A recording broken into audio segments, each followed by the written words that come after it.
here in just a moment, I'm sure. Wait for the typical YouTube latency to kick in. Now, my stream is not as cool as, admittedly, as a Dr. Kipp or even a Dr. Bowen stream because I don't have any introduction music. I'm so lame. I have no You're introduction just music. it's just you. And yet hundreds of people tune in like We just dive in, every yeah. time. So it's a winning formula, dude. It just I if it's not, maybe actually maybe I should just start doing that. So, Yeah, I mean, just go right. If people, because then people you don't have appreciate to it. worry then about your shit getting copyright dinged, or having to negotiate Yeah, with ensuring all the right information's in your description. Maybe that's the way to go. But that is the and I truth. also have lots of people who will come by just to tell me how much my music sucks. So Listen, the internet's harsh. It's a harsh, harsh yeah, place, isn't it? Yeah. but we survive one day at a time. Somehow we make it work. Well, let's dig into So, it. Friends, welcome in. We just got the stream started. Take a moment to like and subscribe, although I'm sure most people here have already subscribed. Take a moment to send this out to everybody and let everyone know that we're live. Tonight is not a debate night, although we will be learning stuff tonight. In fact, you might be learning more tonight than what you've ever learned in any church sermon ever. This is kind of one of my favorite topics. The composition of Jeremiah, and as it turns out, one of Dr. Kipp's favorite topics. Dr. Kipp, can you give us kind of a background of how you came to be and where you're at now, your some of your bona fides, and maybe why Jeremiah is so special to you? yeah, for sure. So, for those who don't know me, my name is Kipp Davis. I'm a biblical scholar and a specialist in early Judaism and the Dead Sea Scrolls. I have my own YouTube channel where I talk about these things. I do a lot of counter apologetics. A lot of my stuff gets pretty deep divey. I guess is the term for it. I've often heard people describe my streams as like free grad school. So and that's just kind of how I roll. But I've done for my entire professional life, for most of my adult life, I've been working on the Dead Sea Scrolls. These are the oldest copies of any biblical text that we have. They're our oldest Hebrew manuscripts, by larger collection of Hebrew manuscripts, if we're not counting things like the Iron Age inscriptions and the Katif and Ogham amulets and things like that. But it's as a result of this, it's just kind of set the path for the work that I do. I went to well, I'll tell you the backstory of this actually. So I started with intentions, like I started college with the intention of going into ministry, of being a pastor, and the small college that I went to wasn't quite um they weren't conservative enough for me at the time. They were a bit lib. So I transferred out and to another college that was much more in line with my theological leanings. But it happened to be located on the same campus as Trinity Western University at the same time that Trinity Western just launched their Dead Sea Scrolls Institute. So I arrived at the time that this started, and I just kind of got hooked really early. I did an MA there and worked on actual manuscripts of the Dead Sea Scrolls and got very, very interested in that. My MA thesis was on a set of papyrus manuscripts, and that was a problem because papyrus is terrible, terrible shit to work with. I much prefer working in parchment fragments. So when I went on to do my PhD at the University of Manchester, I continued working on the scrolls, but I had this this question that just bothered me um, from the time I started this journey was, what on earth is the Bible? When you get back early enough into Judaism, when you were talking about the period of time when Jesus lived and walked around and was supposedly healing people and casting out demons, what was the Bible? What were people reading? And this was, it turns out, is actually a very, very difficult question to answer. And one of the most fruitful places to investigate this question is in the book of Jeremiah. I ended up doing my PhD dissertation on not on the book of Jeremiah itself, but on a collection of manuscripts known as the Apocryphon of Jeremiah. It's actually, um, uh, oh, there we go. So it was published by E.J. Brill in 2014, I think. And if anybody is interested in it, I wouldn't recommend anybody actually buy this book because you'll probably have to take out a second mortgage to do so, but you can find it for free on the internet. There's places you can go to get it. And so I certainly recommend, if you're interested in that kind of thing, to go there. It's pretty dense and very technical, but yeah, I think it's interesting, and we're not going to be talking much about that today. But this since writing the book, since doing my dissertation and writing the book, I spent the last 15 years, I guess, of my academic career really focused on some of the copies of so-called biblical manuscripts in the Dead Sea Scrolls, and with a particular focus on manuscripts of Jeremiah, in large part because, and we're going to talk a lot about it today, one of the most interesting manuscripts in the Dead Sea Scrolls is a copy of the book of Jeremiah, happens to be the oldest copy of the book of Jeremiah, also happens to be one of the oldest copies of any biblical manuscript in existence. 4Q Jeremiah A dates back to probably 200 BCE, and it's wild. So we'll get into that, and we'll talk today about the composition of Jeremiah. And I think I'll probably, as we go through this, even for people who've heard about a lot of this stuff, like the differences between the Greek translation and the Hebrew text of the book of Jeremiah, even if you've heard about the evidence for the book of Jeremiah in the Dead Sea Scrolls, I think this is going to be different for everyone, because there's probably no single person on earth who has focused on this question with the kind of attention to these specific manuscripts as I have. And there's a lot of depth and detail and information in there that is just not, it's just not widely known. It's not something that people talk about. So Well, I'm excited, and I know my audience loves to learn, so I think we're going to have a good time. If you have questions excellent.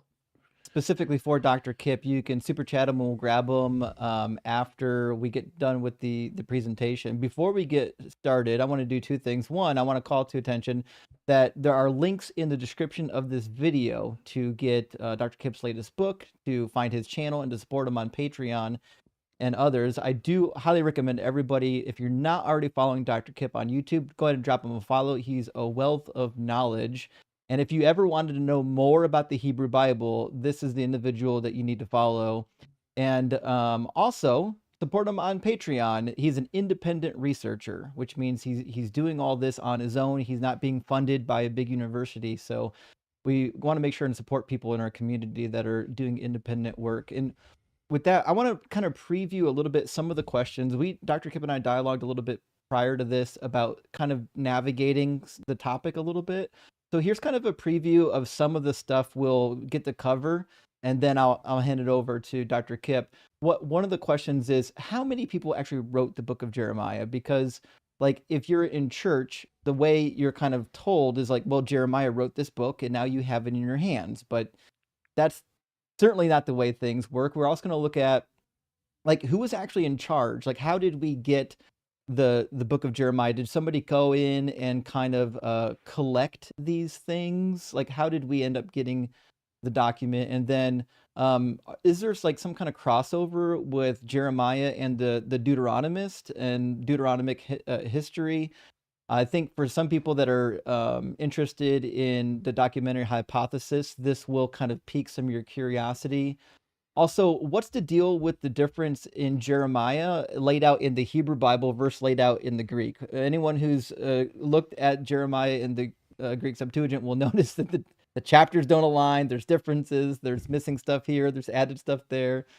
Also, we're going to look at we've already mentioned it, but we're going to look at the composition history of Jeremiah, because it wasn't like someone didn't just write down like from start A, point A to point Z and then hand it off. Like, and now we have Jeremiah. There was a process. And then what are the oldest witnesses to the book of Jeremiah? Meaning, if we want to find out where the oldest fragments and documents are, which ones are they? And then I had a special question, which is for noobs like me, for people like me that are novices. You might be familiar with the discussion on Jeremiah chapter 7 about whether or not Jeremiah 7 is like a correction or an insertion, or what's happening there. Because if you've looked at the ancient manuscripts of Jeremiah 7, there seems to be some disagreement between manuscripts, and we're not really sure if there's a correction or a subtraction, but Dr. Kipp will fill us in. Also, the last thing we're going to talk about, well, maybe not the last thing, but the last thing on my list was,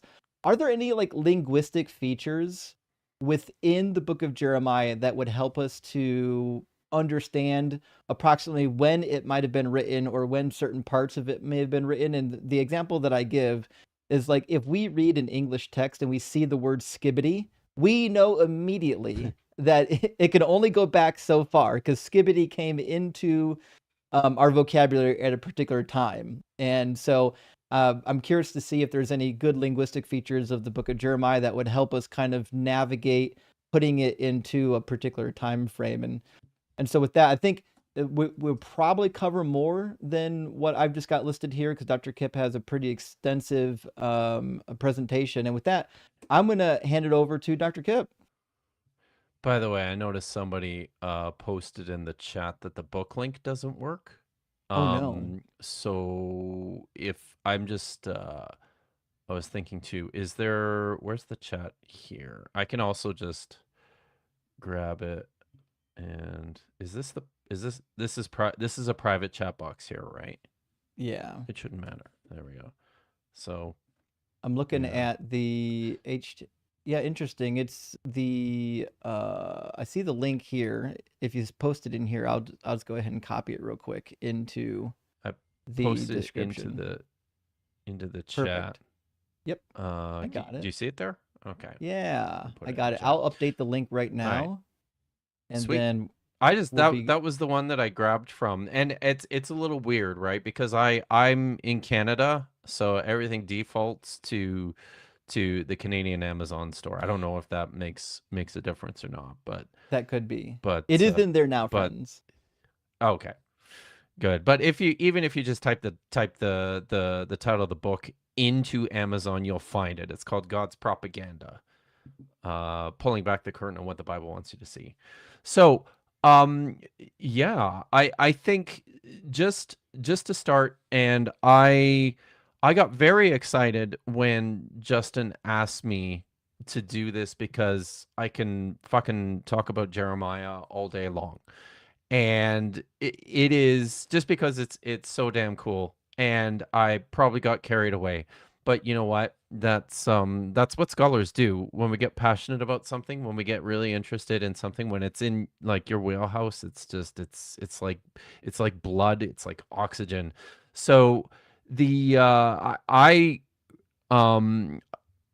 just going through the questions you had, I think the easiest way to do this is my screen up yet? Or yeah. Mm-hmm. There we go. Okay, cool. Some of these questions sort of bleed into each other quite a bit, but I think even just starting with this question of how many authors were involved in Jeremiah's composition, for people who don't know, and this will probably come as a surprise to many of your viewers. The book of Jeremiah in the Hebrew Bible is the largest of all the books in the Hebrew Bible by individual word count. Yeah, it's even bigger than the book of Psalms. Um, and that's, I think, in itself quite fascinating, as with many things in life, because it's the biggest. That must mean that it is also the best. So we'll go with that. But what this also means is that this was also almost certainly not just written by one person or put together by one person. The book of Jeremiah has a really complex compositional history. It probably stems from an actual guy named Jeremiah who was living in the city of Jerusalem at the time of the end of he was born maybe in the last years of the rule of Manasseh, the most detestable of all the rulers, according to the Deuteronomist. Just hated that guy so much. Um, so Jeremiah was born kind of at the tail end of his extremely long reign, uh, and then grew up and cut his teeth under the rulership of the very very popular in the mind of the Deuteronomist, Josiah. And I think there's good reason that to think that Jeremiah was probably a strong proponent of the work that Josiah wanted to do in terms of his reformation of the religion, in terms of his promotion of a lot of these what we now recognize as Deuteronomistic ideals, because we see echoes of these in a lot of the texts in the book of Jeremiah. And we'll talk a little bit about how secure we can be about some of these dates towards the end. But when it comes, uh, sorry, yes, after Josiah, then there was this tumultuous period that Jeremiah bore witness to of um, succeeding successive rulers before the ultimate destruction of Jerusalem at the hand of the Babylonians in 587 BCE. Jeremiah saw all of this. And that's also part of what makes this such a really interesting book, because there's a ton of historical narrative embedded within the text of Jeremiah. A lot of that came later, but a lot of the historical narrative, a lot of the historical cues within the book come from what scholars continue to identify as a core of oracles that many believe were uttered by the prophet himself. When scholars talk about the book of Jeremiah, generally we think about it in terms of these three larger blocks. And I'll go through some of this in a little bit, and then we'll jump into some of the textual stuff here in a second. So scholars will often talk about Jeremiah A, Jeremiah B, and Jeremiah C. Conventionally thinking, Jeremiah A is the material that dates back perhaps to Jeremiah himself, the actual prophet. We read at the end of chapter 24 of a scroll that Jeremiah had his friend and scribe Baruch write down. This is identified by scholars as the scroll of 605 BCE. As you can see here, Jeremiah was active as early as 627 BCE. This is based on on the description at the beginning of the book of his first oracles, the beginning of his ministry during the rule of Josiah. And then within the book of Jeremiah itself, a lot of the material in chapters 1 to 20, scholars will identify with this collection of early oracles in 620 that was then collected in the scroll of 605 BCE. In addition to that, and maybe another, right, yes. And then there's an appendix in chapters 21 to 23 that was added on to this after 605, but probably still during the life of Jeremiah. And then another feature within this block are what are called the confessions. These are a series of poetical laments. They're these petitions, these complaints that are intensely personal. And scholars have wondered for a long time if these are uh, just things that Jeremiah wrote and spoke himself. You can see them there in chapters 11, 15, 17, and 18. So that's kind of the bottom layer of what's in Jeremiah that maybe we can trace back to the prophet himself. The second layer is a lot of biography, a lot of information about the prophet, about his time in the city of Jerusalem during this critical period, during the rule of the son of Josiah, Jehoiakim, and then his successor, who was the puppet king installed by Nebuchadnezzar after the first siege of Jerusalem in 597 BCE, by the name of Zedekiah. So there is a ton of biography within the book of Jeremiah in chapters 26 to 28, talking about his time in the city during the reigns of these two kings in particular. This is material that scholars will tend to date later as something that was collected and put together after the life of Jeremiah, almost as sort of a memoir. Included in this are some other interesting things. There's a letter that Jeremiah wrote to the exiles who were living in Babylon. By way of background, just a refresher for a number of people in your audience, I think, Justin, uh, the the king Jehoiakim rebelled against.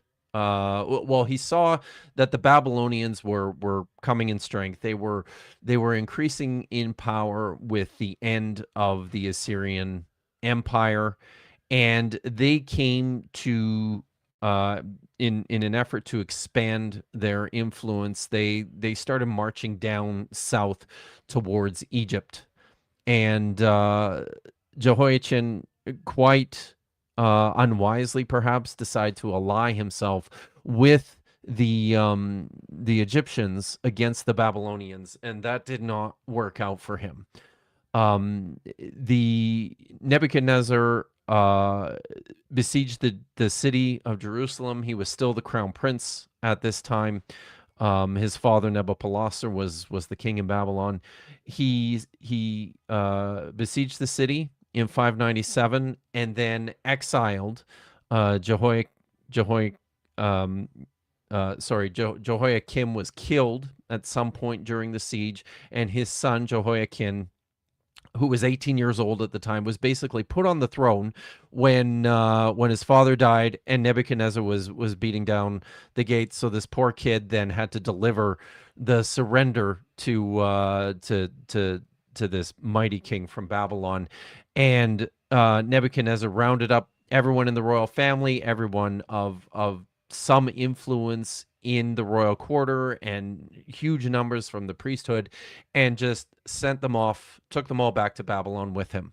And he installed another son of Josiah, the brother of Jehoiakim, who was named Mattaniah, and changed his name to Zedekiah. And Zedekiah was basically the puppet ruler in Jerusalem for the Babylonians for the next 10 years. During this period of time, Jeremiah, there's a letter that's contained within the book of Jeremiah in chapter 29 to those people who were living in exile in Babylon. This is a famous text among a lot of Christians. You hear it at every Christian high school graduation because this contains maybe one of the most beloved texts in the entire Old Testament. I know the plans that I have for you, plans for your profit and your benefit, not to harm you, plans for your future, yada yada yada. Right. So that's just not a Um, blanket statement for all human beings. yeah, amazingly, no. And I'll talk a little bit about it here shortly, but this is this is a text that has nothing to do with you, any of you watching. It doesn't have anything to do with you, Justin, or Certainly me, not or me. anybody alive today. I'm a vessel of No. wrath. So definitely not you. But the letter itself is intensely interesting because it reveals some things politically about Jeremiah and also about his the people who were collecting his prophecies and the literature connected to him. And this really begins, I think, the question of not just the composition of his own material, but then how this book expanded over time. So we'll talk a little bit about the letter. There's this other block of text here that probably does owe some of its roots to things that Jeremiah said, but a lot of it probably also came later. There's a chunk of material within the book that's often called the Oracles Against the Nations.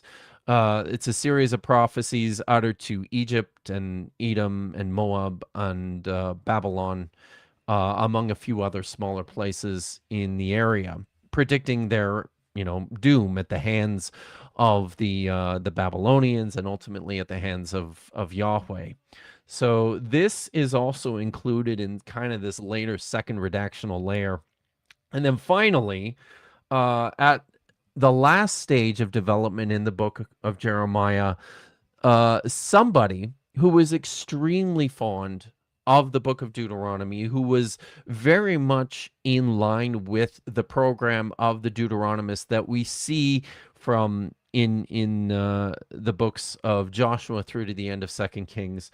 They took this existing collection of texts, these prophecies of Jeremiah, his confessions, a lot of this biographical material, the letter, the oracles against the nations, and reworked everything, and then made substantial additions, updates, and just reworked the material kind of in a stronger view of the program of the Deuteronomist. I should point out, I tend to think, and a number of scholars continue to think, that Jeremiah was already part of this movement already way back in the time of Josiah. He was probably a champion of the religious reforms of Jeremiah. You can read some of this in what might be his earliest prophecies, where he's really promoting this idea of the fidelity of the Torah, and some of the things that he says about it echo things that we read in the book of Deuteronomy, things that we see in this narrative description in 2 Kings chapter 22 and 23, which talks about Josiah's reforms. So I think, the Deuteronomist comes by a lot of this stuff. The Deuteronomistic redactors, or the Deuteronomic redactors of the book of Jeremiah, come by this quite honestly. I think they are extending a lot of Jeremiah's thoughts in a natural direction where he would have been happy to see them go. But there is a lot of this Deuteronomic material that's appended at a later period of time. This also includes another large block of text called the Book of Consolation in chapters 30 to 33. This also includes another famous text, the New Covenant passages appear here, as well as replacing the heart of flesh, the heart of stone with a heart of flesh, or is it the heart of flesh with a heart of stone? I can't ever remember this Hey, part. This is terrible. Jeremiah scholar, and I can't even do that. Dear, sorry, you were going to say something. no, you had it right. You got to replace the heart of stone. Mm. And that makes sense, right? That does make sense. So, so the Book of Consolation, something that postdates Jeremiah, postdates the Babylonian invasion and the exile and all that stuff. So came much later. was probably part of this late redaction of the entire book. And then finally, we have a lot of epilogue. There's a more historical narration with some embedded prophecies in it, featuring Jeremiah first in the company of a group of people who basically kidnapped him and carried him down to Egypt with them, running away from the Babylonians because they were still terrified of the Nebuchadnezzar and the Babylonians, even after the destruction of Jerusalem. And so Jeremiah, very angry with having been kidnapped and dragged down to Egypt, gets extremely angry and goes on a series of tirades that appear in this part of the book. Whether any of that actually happened or not is up in the air, but it certainly makes for a nice conclusion to the story of Jeremiah. And then finally, chapter 52, which is really interesting because this is the epilogue to the book as a whole, and it is basically pulled directly out of the end of the Deuteronomistic history in 2 Kings chapter 24. It runs virtually uninterrupted from verse 18 to chapter 25, verse 21. There's some interesting textual differences between the version that appears in chapter 52 and the version that survives in 2 Kings. And then it skips a whole section from chapter 22 to verse 22 to 26, and then concludes with verse 30. So that's kind of a snapshot of how this book came together over time. In terms of dating the individual layers, that's a lot more difficult. In fact, as we go through some of the evidence from the Dead Sea Scrolls, I think I can make a case that some of this Deuteronomistic layer within the book of Jeremiah might still have been undergoing redaction into the 2nd century BCE. But we'll talk about that. That's One of the that's problems. what I was Go told ahead. when I was in Bible college. That seems to be an attested fact that I think most scholars are generally okay with. Yeah, that this is something that was continually being dramatically reworked. Mhm. Very late in the view of a lot of people, I think. And we actually have, you know, now we actually have some manuscript evidence to demonstrate that. So that's with respect to who the authors are. Jeremiah, probably some of the early stuff, and then a whole bunch of guys who who liked his material. People who were part of this ideal, this Deuteronomic ideal of that dominates honestly huge chunks of the Hebrew Bible. Now, I think it's important to talk about another layer of this question. You alluded to this when approaching the book of Jeremiah.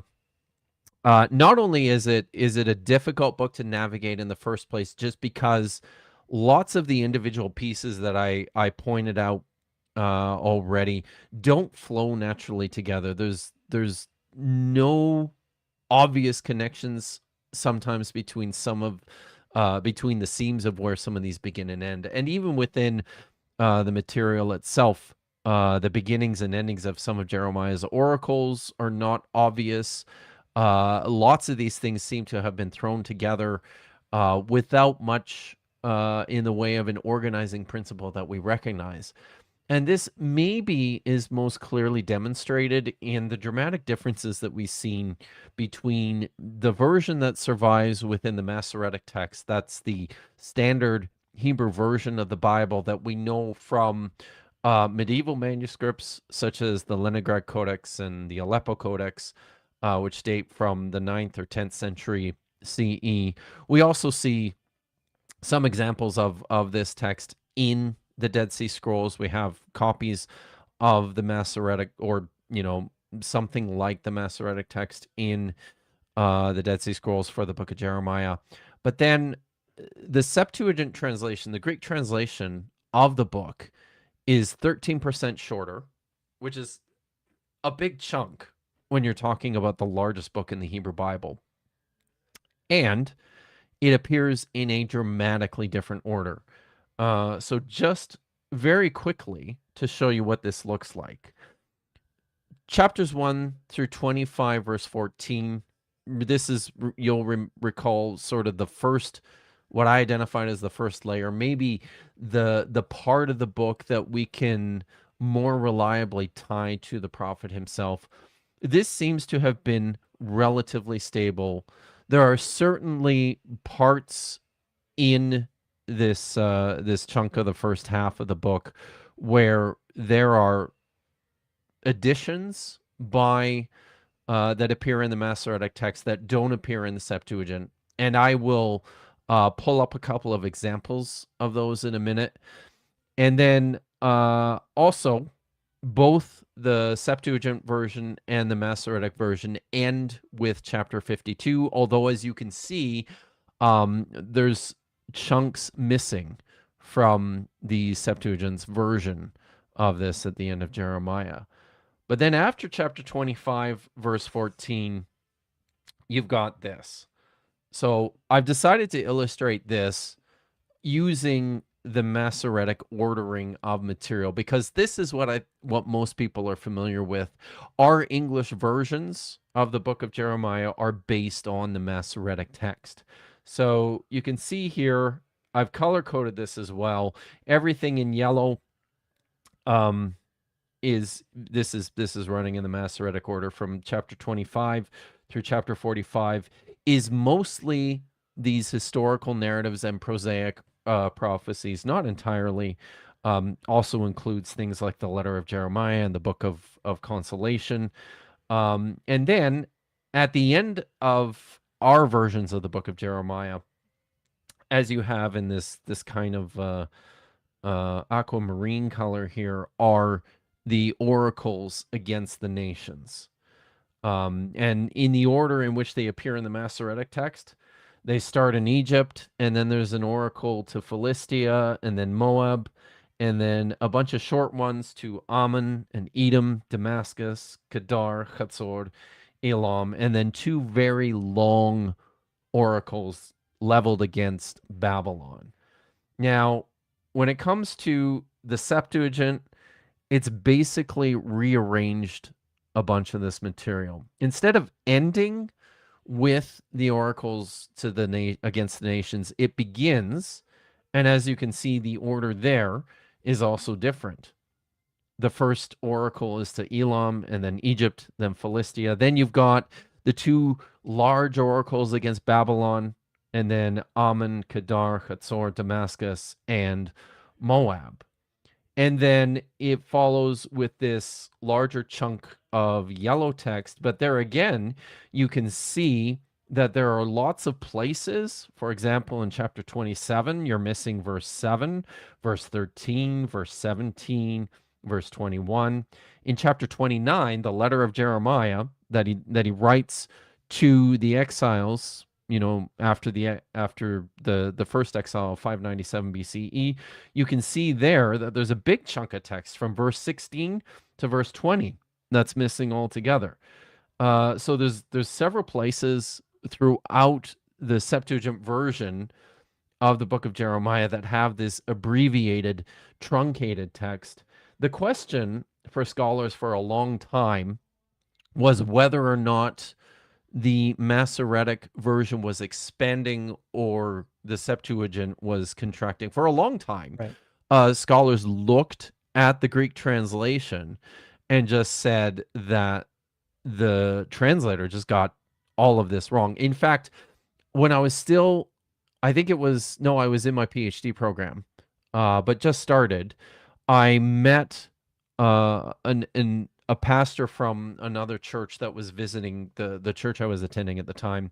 And in a conversation with him, when I told him what I do, he asked me, he says, can you tell me, he's like, I got a question for you.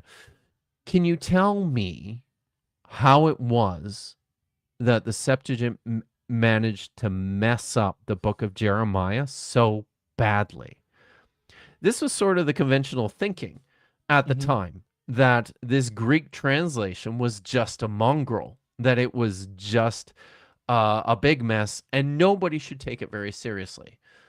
So, over time, though, scholars started to rethink some of this, judging from some of the clues within the text, that the translation itself, they could see that there was a Hebrew text of some sort, behind this translation, and one that probably looked quite different from that which survives in the Masoretic text. And now, with the discovery of the Dead Sea Scrolls, we have a wealth of manuscript evidence to draw from, which basically bears this out, which is pretty exciting, I think.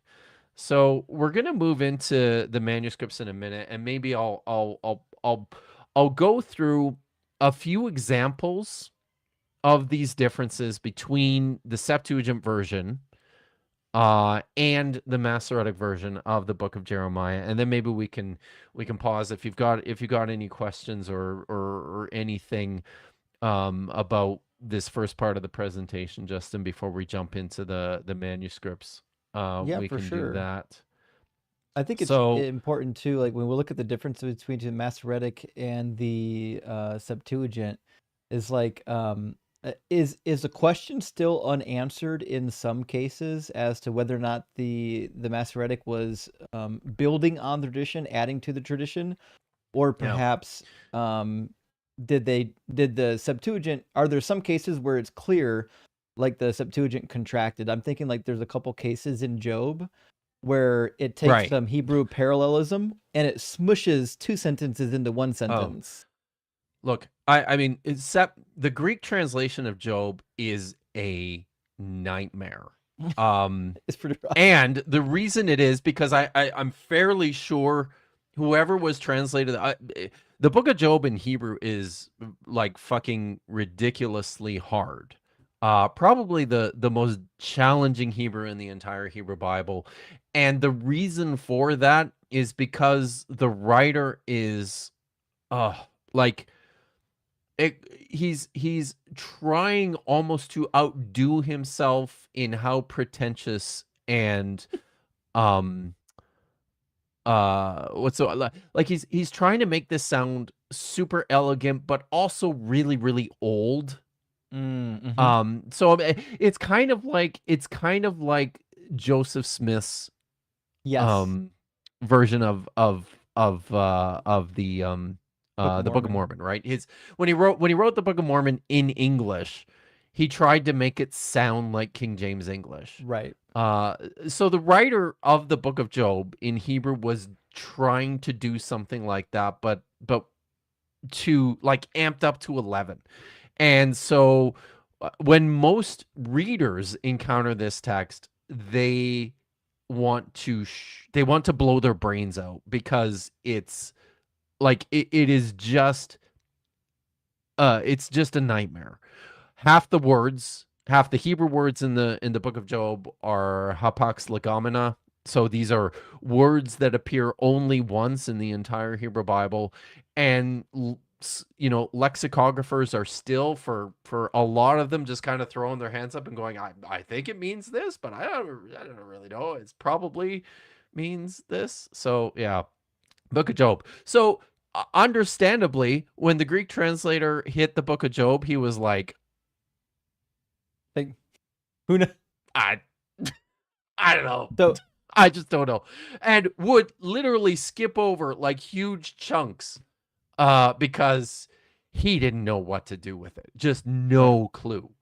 Um so there now it's not quite like that. It was nothing's quite like that in the Bible, including the book of Jeremiah. But there are certainly places where this is an open question still. In fact, the text that this particular one, there are, I believe it's Jack Lumbaum who wrote the Anchor Bible commentary on the book of Jeremiah, maintains that the Masoretic version is actually the better version and that the Okay. Septuagint version is corrupted. But this is not like it's not an open shut question. I would say most scholars tend towards the idea. This is where I'm at. That by default, I tend to accept the Septuagint version Okay. as the older form of the text and the Masoretic version as expansive. But again, there's parts of the book of Jeremiah where this is not settled. So let's look at this text in chapter 10. One of the reasons I selected this text is because one of our Jeremiah manuscripts happens to preserve this particular text, or at least parts of it. So here's what it looks like in the Septuagint. Hear the word of the Lord. And where it says the Lord, this is the Greek noun Hokurios, which is their translation for the divine name, Yahweh. Hear the word of the Lord that he spoke against you, house of Israel. Excuse me. So says the Lord. Do not learn according to the ways of the nations, and do not be afraid of the signs of the sky, because they are afraid of them to their faces. Because the laws of the nations are empty. There is a tree from the forest, cut down, a work of a craftsman, a molten image. Silver and gold is there. They have been beautified. They fasten them with hammers and nails, and they shall not be moved. It is engraved silver. They do not walk. One of the other fun things about this passage, I learned recently, is that this is one of the texts that some Christian sects will use for legitimating their decision to not put up Christmas trees in their Yeah. house. The Seventh-day Adventists point to this for that. Yeah, they like that, right? Yeah. So of course it's just a gross misreading of what's actually going on here. These are idols. So let's look at Well, still how are the Christmas Masoretic trees. text. I mean, I imagine so, but these are like these, I'm just messing with you. yeah, yeah. So, but Christmas trees are fun, guys.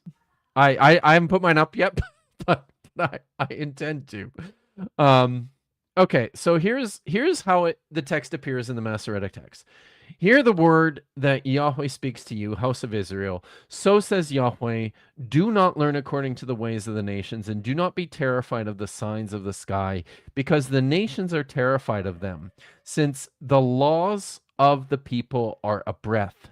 There is a tree from the forest, he has cut it down, a work of a craftsman with a tool.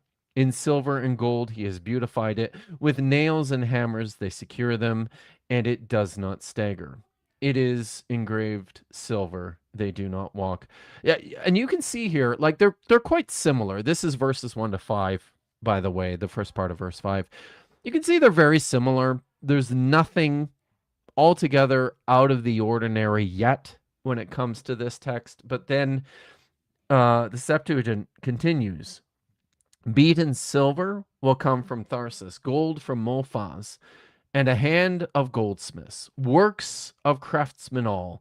They will clothe them in purple, in blue and purple. Raised they will be carried, because they will not walk. Do not be afraid of them, because they shall surely do nothing bad, and there is no good in them.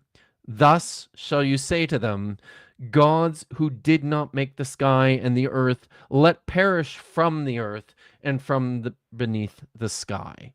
Now, as you can see here, I've included this at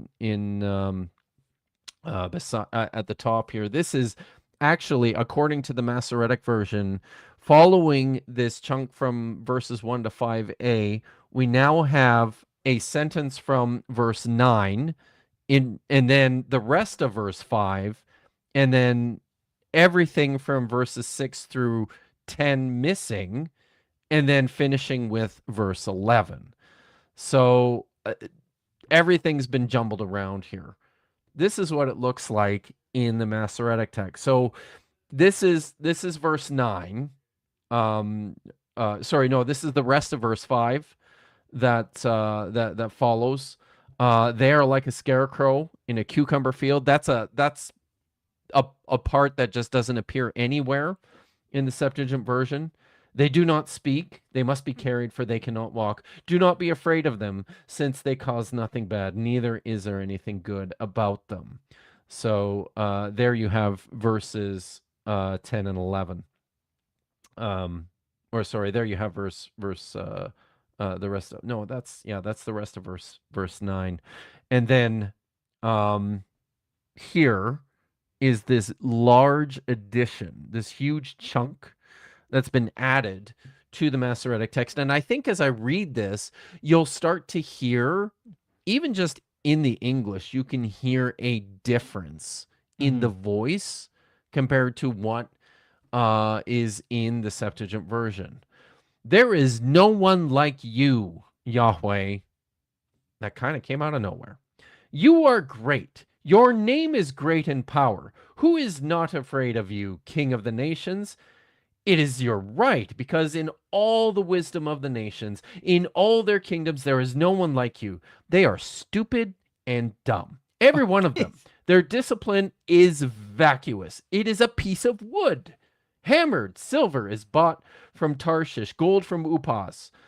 Here's this section from verse 9 that appears in the Septuagint version. Work of the engraver and hands of a smith. Their clothes are purple and blue, the work of skilled artisans, all of them. But Yahweh is the true God. He is the God who lives and the King of deep time. By his fury, the earth shakes, but the nations cannot endure his indignation. And then both of them end here with verse 11. Because of this, you shall say to them, the gods who did not make the sky and the earth, let perish from the earth under the skies. Now, I've italicized this last statement here, Justin, of verse 11. Do you know why? Are you familiar with this passage? I'm not terribly familiar with this exact passage in terms of why it's in italics. All right. Well, this is interesting. And I imagine if you're reading the text in Hebrew, as you do on occasion on my channel, not this particular text, but read Hebrew, you would come to this part of verse 11 and then you'd go, what is going on? Because the statement, the declaration of what you shall say to the gods, this italicized section is written in Aramaic, not Hebrew. Yeah. So, which is kind of cool. And I suspect that this is something, I haven't looked into it, but I suspect that this is something that we can use to help us date this particular oracle.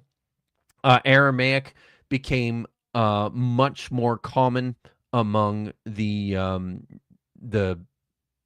Jewish people, the survivors of the exile after the fall of the Babylonian Empire and the emergence of the Persians in like the 5th and the 4th century BCE. So, but this is kind of a nice feature of this particular oracle. But the important point here is that there's some pretty dramatic differences between this earlier version, what I think is probably an earlier version in the Septuagint, and this version in the Masoretic text. Most notably, this almost like a hymn or a poem just inserted in there, extolling the virtues of Yahweh. It's just completely foreign and it's completely out of place. As Yeah, it it doesn't appears read in the smoothly. You can wipe it no. completely out and it reads better. Exactly. So that's that. I mean, that's kind of how scholars will look at some of this stuff, even where we don't have manuscript or translational evidence for some things. We'll look at texts within the Hebrew Bible and go, you know what? Something's fishy here. This doesn't really feel like it fits. So that's the text in Jeremiah chapter 10. I've got another one here from Jeremiah chapter 25. So that first one, you'll remember, was from like the section of the book of Jeremiah where both the Masoretic text and the Septuagint follow the same order. The second one is from Jeremiah chapter 25.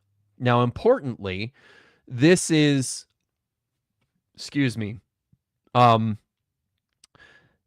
chapter 25 is what a lot of scholars will point to as the conclusion for this first book that was written, the book of the scroll of 605, or with the appendix that was added onto it. And there are some interesting differences between the Septuagint version and the Masoretic version. So we'll read through this. I'll go through everything here and then introduce the places where the Masoretic text has added things to the text. It begins in verse 1. The word that was on Jeremiah concerning the people of Judah in the 4th year of Jehoiakim, son of Josiah, king of Judah. And right here we have our first Masoretic insertion. This was the 1st year of Nebuchadnezzar, king of Babylon. So most of the stuff that you see throughout this particular oracle is like this. These are a lot of glosses, a lot of explanatory additional words or phrases to provide some weight or detail to the original prophecy. But there's one or two of these that I'm going to point out that I think are fairly significant with regards to the composition of the book as a whole. So here we continue. What he said, according to the Septuagint, about the people of Judah, about all the people of Judah, and leveled at those who lived in Jerusalem. This is the beginning of Jeremiah's speech. From the 13th year of Josiah, son of Ammon, king of Judah, and until this day, 23 years, and I have spoken to you, rising early and speaking. And the Masoretic text has added some color here. What Jeremiah the prophet said about all the people of Judah, leveled against all those who lived in Jerusalem. Until this day. This is 23 years. The word of Yahweh that was to me. That's an addition in the Masoretic text. And I have spoken to you, rising early and speaking. He has sent to you all his slaves, the prophets. Persistently he sent them, but you did not hear them. You did not extend your ears to their saying, turn back every man from his evil way and from the wickedness of your deeds. Turn back onto the ground that he has given to you and to your fathers from the distant past and into the far future. Do not go after other gods to serve them or to bow down to them. But you did not listen to me, rather choosing to provoke me by the work of your hands to your own doom. So that's the Septuagint text. And again, the Masoretic text has added some things just to provide some clearer connections and add some detail to the text. I have spoken to you, rising early and speaking, but you have not heard me. Yahweh has sent to you all his slaves, the prophets. Turn back now, every man from his evil way.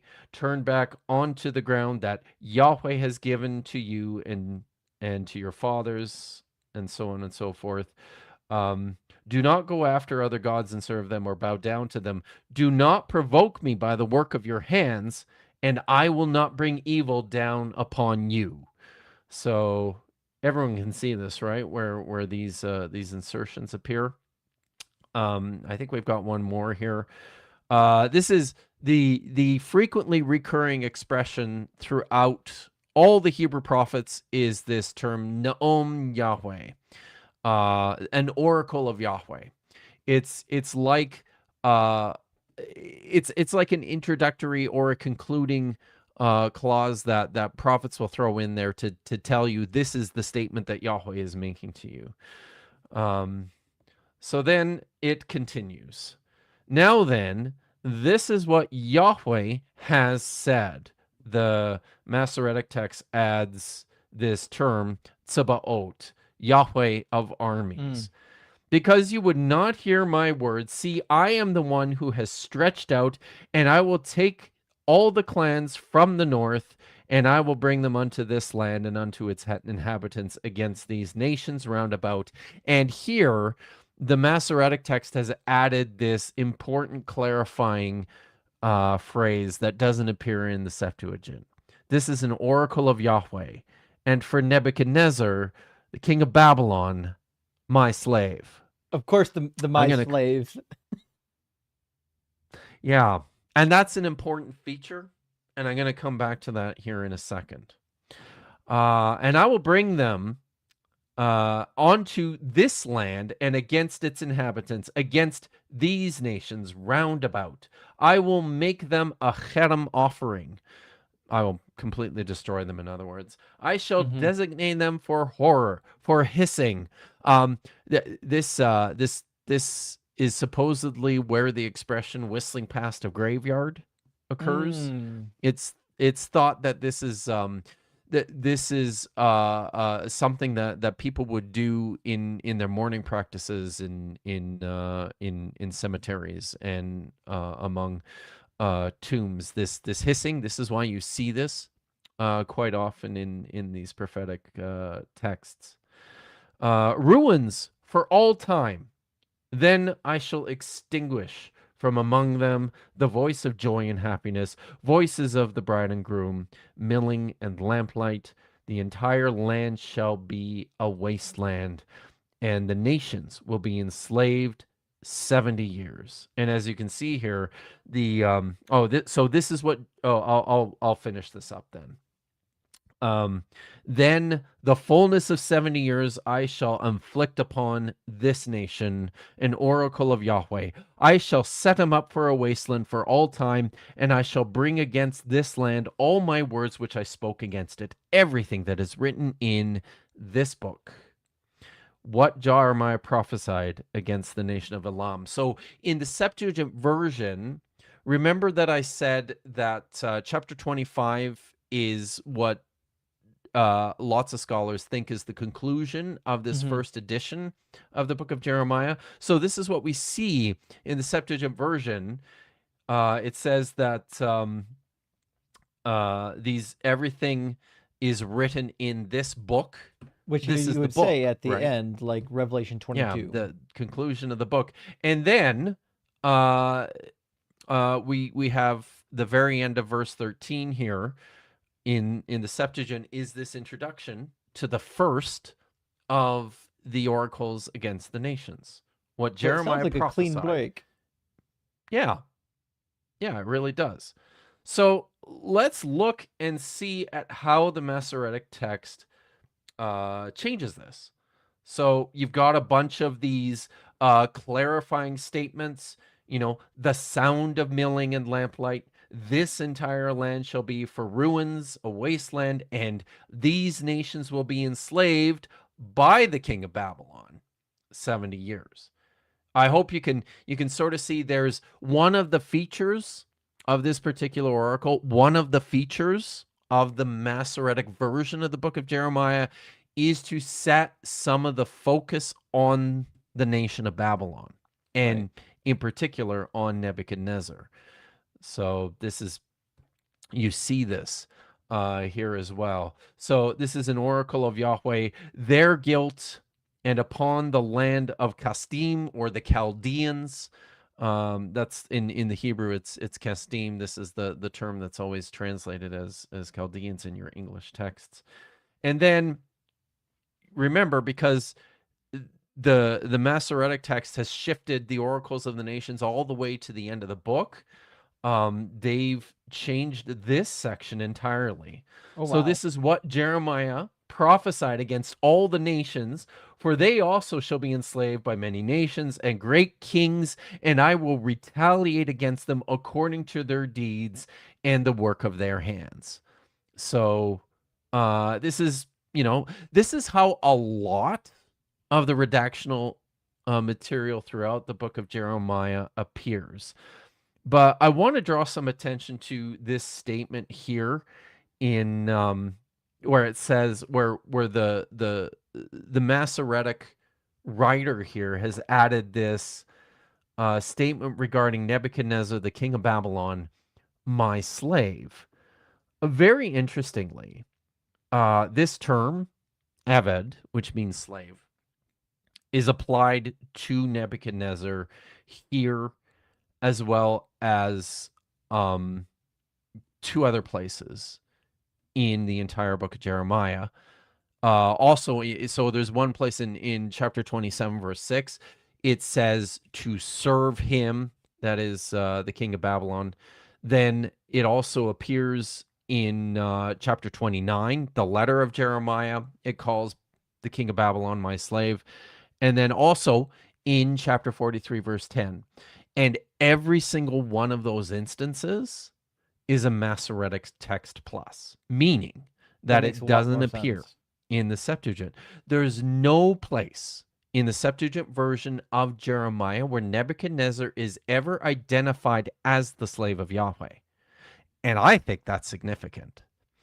I think that says something about the redactional program of the writer of Masoretic Jeremiah.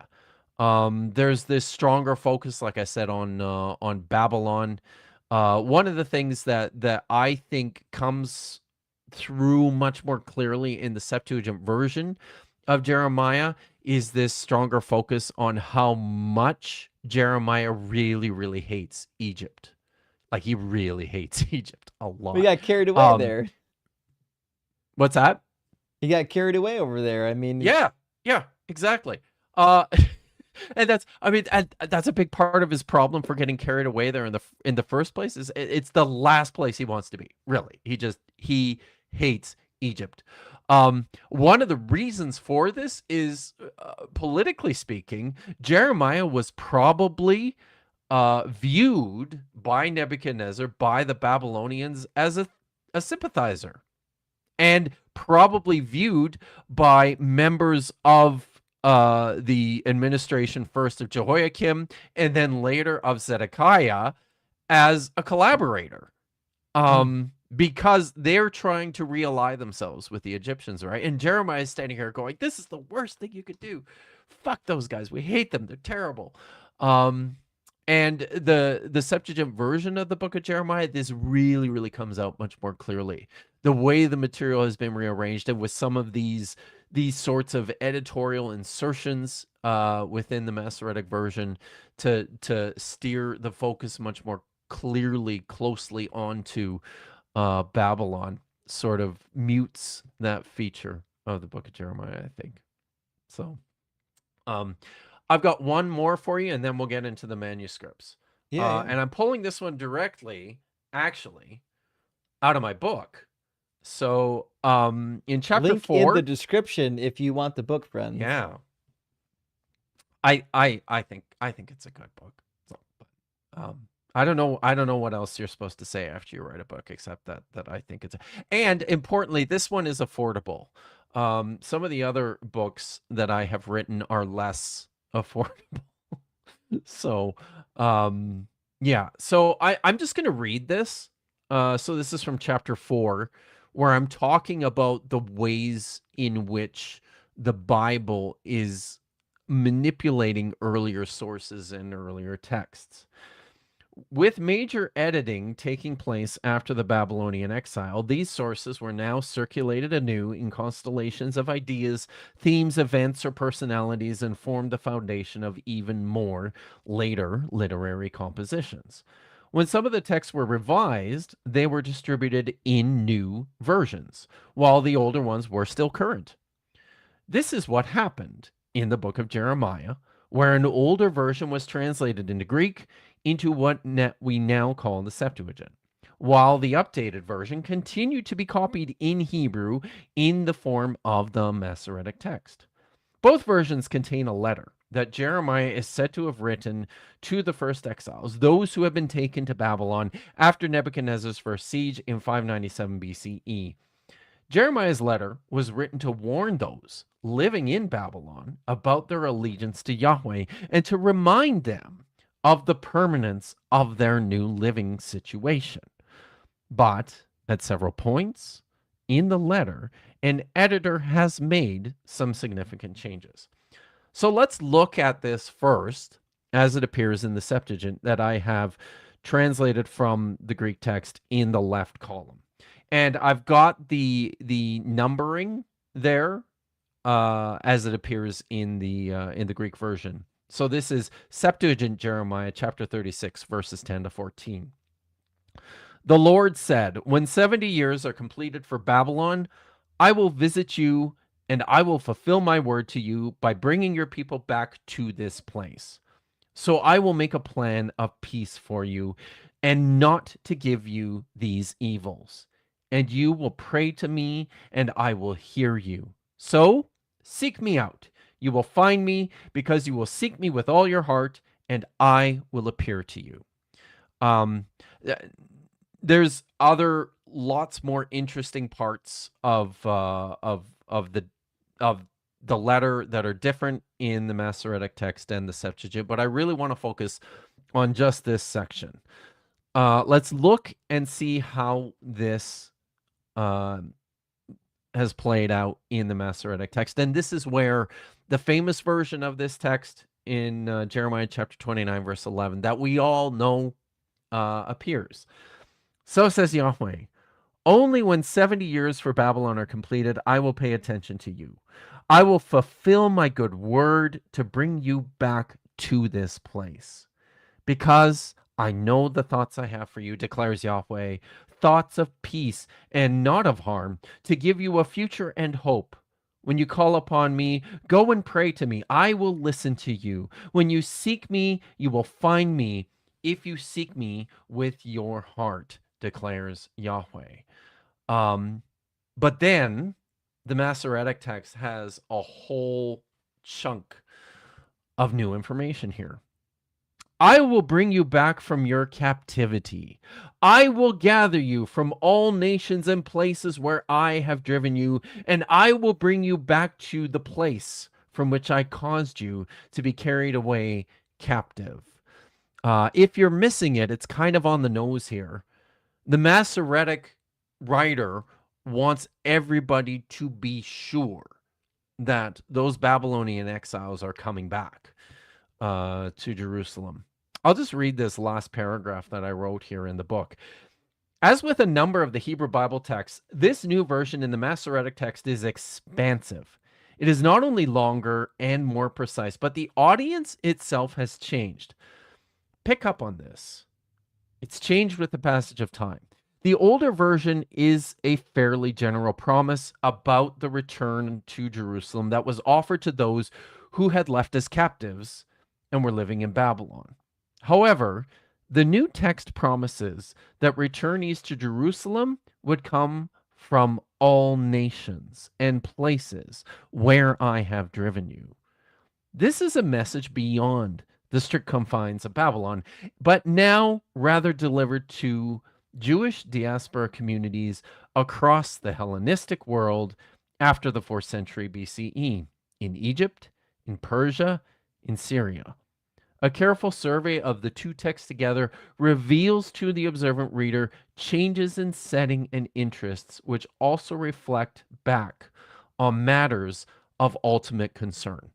So, uh, the text as it was changed by the writers, the later writers of the Masoretic text, it's not only expanding, I think, this promise of return and this promise of to give you a hope in a future. By the way, I hope you've picked that up. When Jeremiah says that you're going to be here in 70 years, one of the reasons why he's writing this letter to those living in exile in Babylon in the first place is because there's these two guys in the community there who are riling everybody up and causing some disturbances in this Jewish community now living in Babylon and getting everybody excited about a potential return to Jerusalem, saying, in 2 more years, we're going home. Jeremiah writes back and says, no, you're not. Stay, plant vineyards, build houses, take sons to marry to your daughters and give your daughters away to be married to sons, because you're not coming back in 2 years, you're staying there for 70 years. And I've reason to think that this was not because Jeremiah thought anybody was necessarily coming back. I think this is his way of saying that you guys are stuck there for your natural lives. So stay put. It's interesting how these things get changed in their reconstitution and the retelling. So that's part of what's really expanded in the Masoretic version. But then there's this other part where the audience is not just Babylon anymore. It's Right. everyone living everywhere, right? Which is really, I think it's really cool. I think it's really interesting. This is one of these ways, one of the ways that we can look at something like the Masoretic version of Jeremiah and go, well, I mean, you can't even date this any earlier than the Hellenistic period, probably. Right. It comes later. So, yeah. And super Before we interesting move into that, the like, manuscripts, maybe the yeah, most you got the anything? most famous passage from the Hebrew Bible is a scribal edition from long after. And yeah, exactly. And just a huge misunderstanding, I think, too. Because I mean, people always applies that this is your life verse, right? I know, I'm sure there's a whole bunch of you in the chat who memorized Jeremiah 29:11, and you wrote it in your yearbooks, and you know, you had a plaque on your wall with it emblazoned. So yeah, it wasn't written for you. And importantly too, I think it didn't have anything to do with bringing people home Mhm. to the land. It was more about, you know, ensuring that they get on peacefully in their new home in Babylon, Right. where I think Jeremiah thought they were staying. I don't think he imagined they were coming back. So, should we talk about manuscripts? I think Which is so. I think really the manuscripts are pretty cool, and I'm interested because I don't know which ones you brought up for the presentation, so I'm intrigued to see what we get brought up. I all know right. some of the ones I saw early on were the ones that kind of piqued my interest, like when I was in Bible college. There was Mm-hmm. one that Eugene Ulrich had spoken about where it showed an addition along the column. I was like, you can just write Bible passages in the column of the manuscript. You can just do that. Yep. Yeah, well, we're going to so that's 4Q Jeremiah A, the oldest copy of the book of Jeremiah, and we're going to talk about that. So and really uh we have to talk about all of them. All right? So I've got there are 6 in total. 6 manuscripts of the book of Jeremiah, and that doesn't include so one of the things that I toyed with, an idea that I've got when I wrote this book about the so-called Apocryphon of Jeremiah manuscripts, are that these might even be or have been thought of as like an alternative version Mm, of Jeremiah that looks closer to the Septuagint version of Jeremiah, but just like the wildly Message different. Bible edition. Yeah, but like on steroids. Like, So like it's Word on the yeah. Street. You remember that one? You're old. You're not Oh my older than I am god. by a little bit.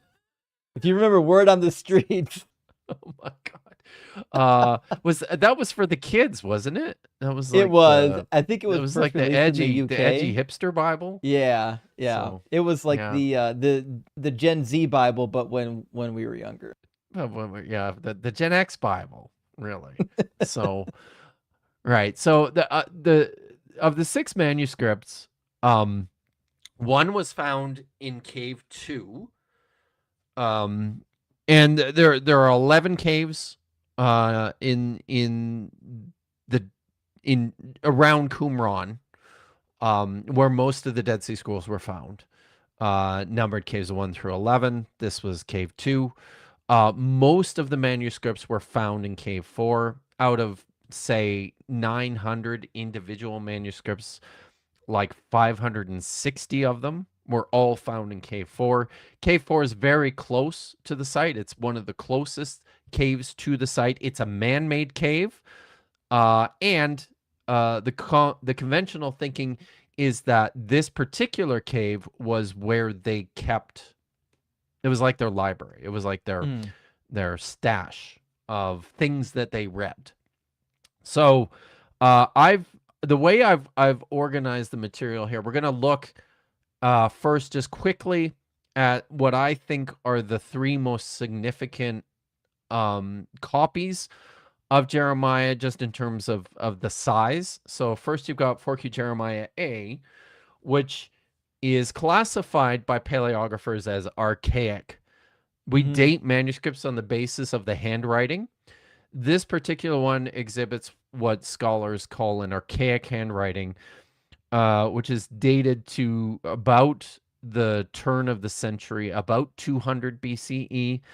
Could be as old as 220 or 230 maybe dates to 170, 160, probably predates. Importantly, I think this is a manuscript that predates the Hasmonean revolt in 164. Okay, so I think it's pretty good. Yeah. Now, if you look at the contents here, the reason there's all these breaks is because it's fragmentary. There's lots of bits missing from this particular manuscript, but it probably contained at least text from Jeremiah chapter 1 all the way through to the end of at least Jeremiah chapter 23, but we have nothing beyond that. And I'll talk a little bit about the implications for that as we go through some of these. So the second one, and I've listed these according to their age. So the second one, 4Q72, 4Q Jeremiah C, you can see here was early Herodian. So written, copied sometime in the 30 or 40 years before the birth of Jesus, essentially, in the basically, from the time that Augustus became the emperor, the time of Herod, really. So, and here you've got running text from Jeremiah chapter 4 through Jeremiah chapter 33. Reasonable to conclude that this is probably a manuscript that contained everything from Jeremiah chapter 1 to at least Jeremiah chapter 33, but we need to talk about that. And then finally, this copy from Cave 2 is late Herodian. It was written in the first half of the 1st century CE, and it contains text from Jeremiah chapter 42, 43, 44, 46, 47, and 48. Not as much survives from it. But in terms of their textual alignment, these last two, 4Q Jeremiah C and 2Q Jeremiah, agree most closely with the Masoretic text version of Jeremiah. Okay. 4Q Jeremiah A was classified by Emmanuel Tove. If you don't mind, that does bring up a good question about the family of the Jeremiah manuscripts. So, like, Lawrence Schiffman did a calculation once, and I'm sure there's some wiggle room on it, of the Dead Sea Scrolls of the biblical manuscripts. And he had pegged about 60% of the Dead Sea Scrolls that are of the biblical variety seem to be Masoretic or Proto-Masoretic in the flavor, and only about 5% in the Septuagint flavor. Do we find the same thing with Jeremiah, about the same ratio? No, definitely not. We've only got 6 copies, right? Right. Now, that's why it's hard. I will. So I will say, with regards to 4Q Jeremiah A, Emmanuel Tove has classified this as a Masoretic text.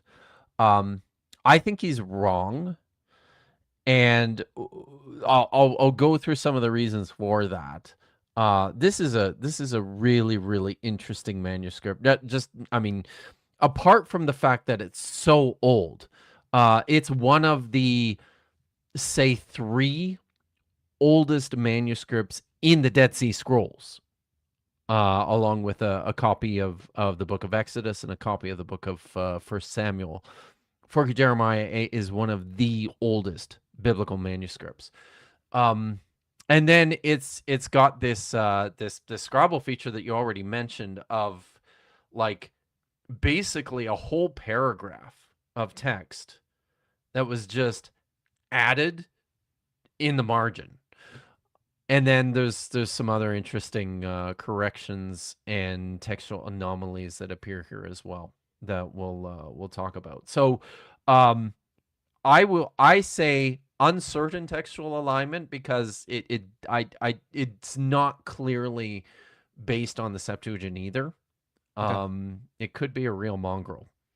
So those are the big manuscripts that we have, and then we have these. You might have noticed in the numbering there that there was like no 4Q71, and that's because 4Q71 was originally uh thought that it was like these three fragments that were all thought to be part of the same manuscript, but clearly written by different hands, clearly belonging to separate manuscripts altogether. And so it's just single fragments that we have of each one of these. They're much smaller. So 4Q Jeremiah B, 4Q71, is Hasmonean, from probably 150 to 50 BCE. Because it's just a single fragment, it's much more difficult to more precisely date the hand. You just don't Right. have as much text, right? So, the margins are going to be bigger. The standard deviation is going to be bigger, right? This manuscript contains the text that we read earlier from chapter 10. And the text that appears there is the one that appears in the Septuagint translation. So then we have 4Q Jeremiah D, which is early Hasmonean, um, from 150 to 100 BCE, roughly. And it contains Jeremiah chapter 43, which significantly is right close to the end of the Septuagint version of the book of Jeremiah. It's the Septuagint version, chapter 50, verses 2 to 10. After this particular text is this prophecy that Jeremiah delivers directly to his friend Baruch in chapter 45 in the Masoretic text. That's still chapter 50 in the Septuagint. And then there's the epilogue from chapter 52 that was just pulled straight out of um, the Deuteronomist. And this text aligns with the Septuagint, and I'll show a picture of this manuscript here in a minute, and I'll explain why we are certain of that. And then finally, we have 4Q Jeremiah E, early Hasmonean, contains Jeremiah chapter 50, verses 4 to 6, and there's only a few words on it. It looks like it probably aligns with the Masoretic text. So if you're keeping count, you've got 3 of the 6 definitely align with the Masoretic text. You've got 2 of the 6 definitely align with the Septuagint, and then you've got this other large manuscript that we don't know what to do what to do with. So yeah, so the ratios are quite different. And bear in mind too, I think it's worthwhile pointing out that Schiffman is counting on the basis of how individual scholars have chosen to assign these classifications, and sometimes it's problematic in the Mm-hmm. ways in which they determine or scholars have decided what counts as a Septuagint version or a Masoretic version or Samaritan Pentateuch, right? So, I've been working on a project with a friend of mine over at the MF Norwegian School of Theology by the name of Dr. Matt Monger. For a few years, he and I have been beating this drum that there needs to be a renewed understanding of what a biblical text is, and there needs to be a renewed understanding of how we identify individual versions within the text that we do have. So this is, I think some of this stuff you take with a grain of salt. So, but let's look at some of these. I pulled up this one, 4Q Jeremiah C. You'll remember is one of these large manuscripts that aligns closely to the Masoretic text. It contains text probably from Jeremiah chapter 1 through Jeremiah chapter 33. This is what it looks like. This is just a couple of the fragments from it.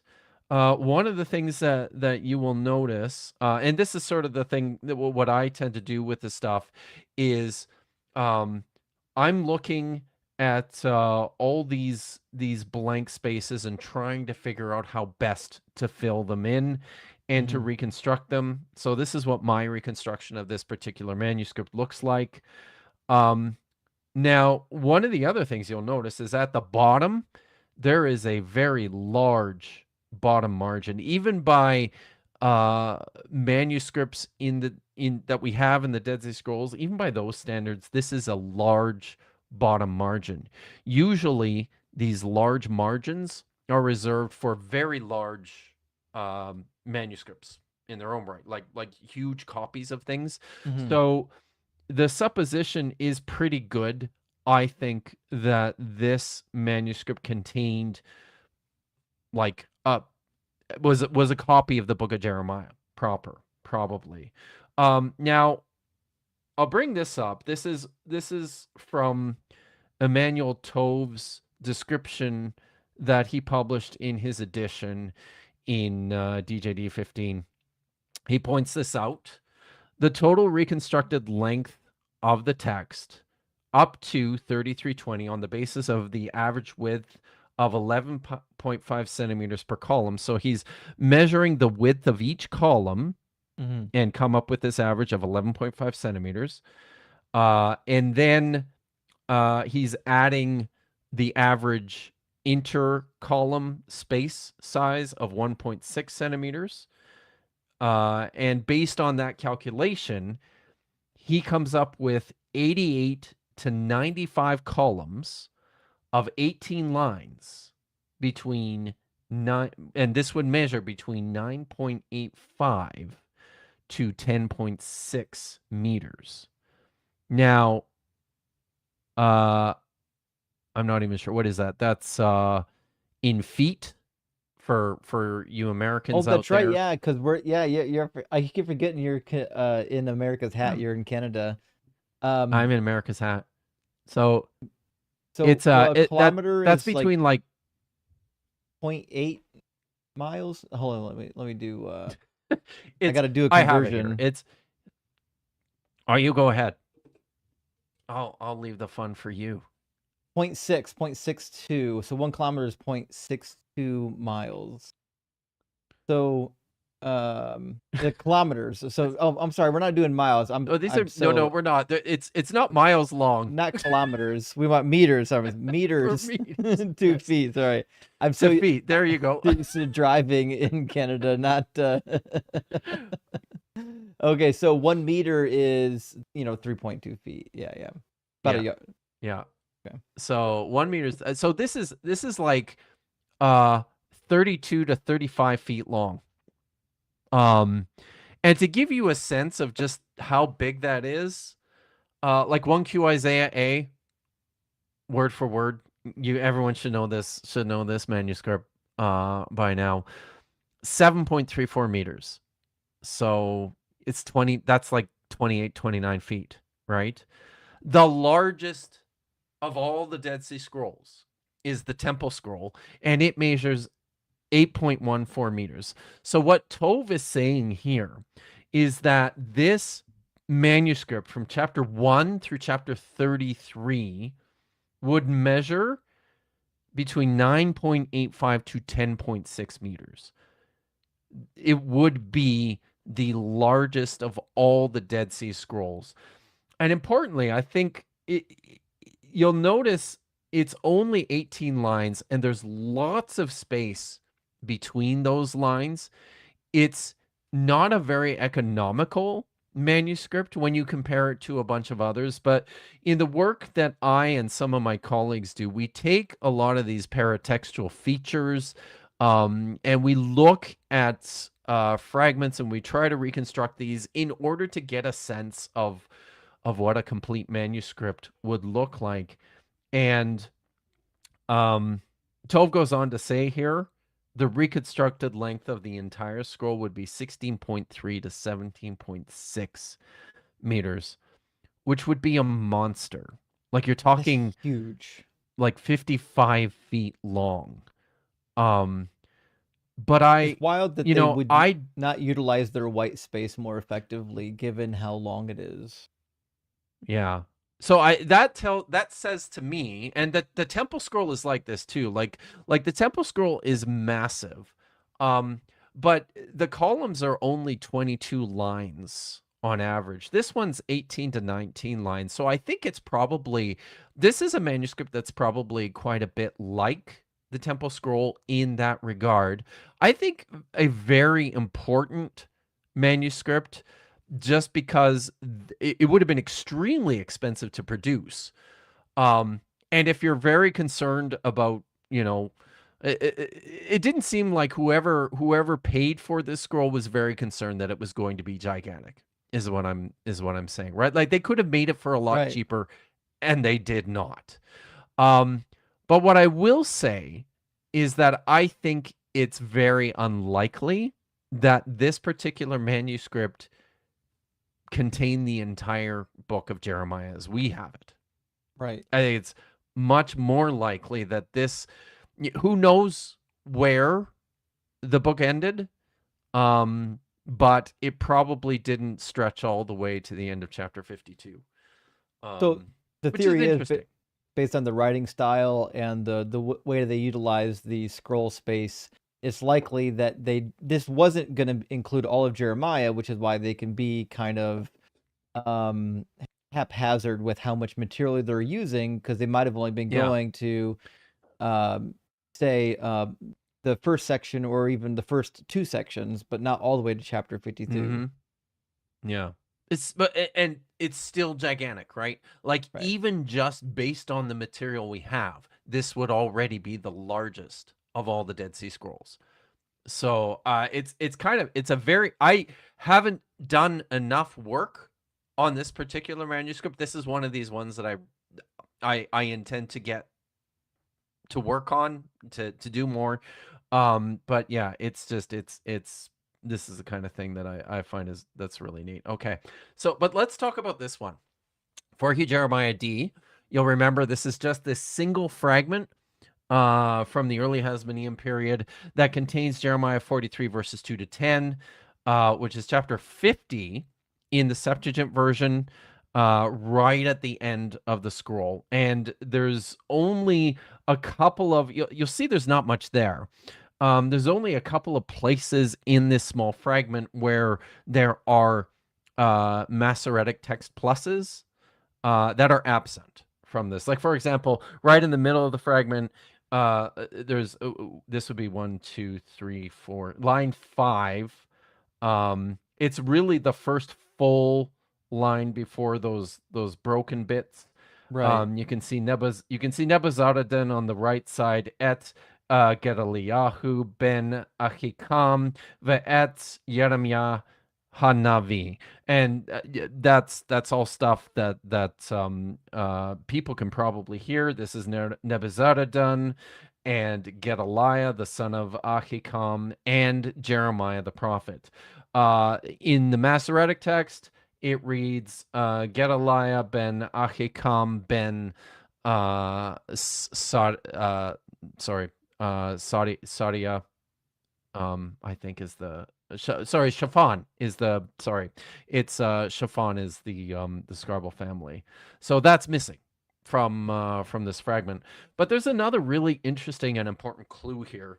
If you look at the shape of this fragment, you will notice at the top there that it's got these like pieces that are kind of jutting out the Yeah. top. So scrolls. I don't have a piece of paper on me. Actually, I do. I can grab. Believe it or not, Here. I've actually got a scroll if it's Oh, helpful. you have a scroll. Hey, there you go. You roll them up, right? This is the scroll that I And keep all of the prophecies that Jesus fulfilled on, and it's oh, still currently is it empty. Not not? one, Oh, not. very nice. So when a scroll like that, like after you pass away, Justin, Mm-hmm. and your house, falls into disrepair and then just eventually collapses, and that scroll over time is just going to start to deteriorate and fall apart into various pieces, right? And the because it's rolled up, um as it falls apart, it's going to show patterns of damage on the basis of the fact that it's rolled up. So sorry. I'll go back to this one. There's my picture. Okay. So when I'm looking at something like this and I see these these chunks sticking up in a line, and you'll notice the thinnest one is on the right side and they get progressively thicker towards the left. Um a large scroll, when it's rolled up, they always roll them up from the end towards the beginning, so that the beginning of the scroll is on the outside. All that stuff at the end is pressed together much more tightly. The roll is much smaller. And I can look at this repeating pattern of damage and see how close each of these pieces are to one another. That indicates to me that it's tightly rolled, meaning Mm, this is the end of the book. This is sure. the end of the scroll. And So, we don't have 52 just yet. Ends at nope. 50. So, I Ish. think that raises another interesting question: was this a copy that even had chapter 52 on the end of it? Sure. Or is this a copy that just ended with chapter 43 and 44? Like, we questions we don't have the answers to, but based on how tightly that is rolled, like, this really looks to my eye like it's basically the close to the end of this particular manuscript. So this is one of these neat little indicators based on the physicality of scrolls that tells us um, about the contents of the book. Based on this, we can look at that and go, yeah, it's almost certainly in the arrangement of the Septuagint. So importantly, this is one of our earlier copies too. You'll remember that 4Q Jeremiah C that I showed you earlier is a later manuscript, and the other one from Cave 2 is later even still. So our earliest copies seem to be of this variety of the Septuagint, and that's going to bring us finally to the most fascinating of them all, which is 4Q Jeremiah A. This is the oldest of the manuscripts of Jeremiah. It contains text from chapter 7 through chapter 22.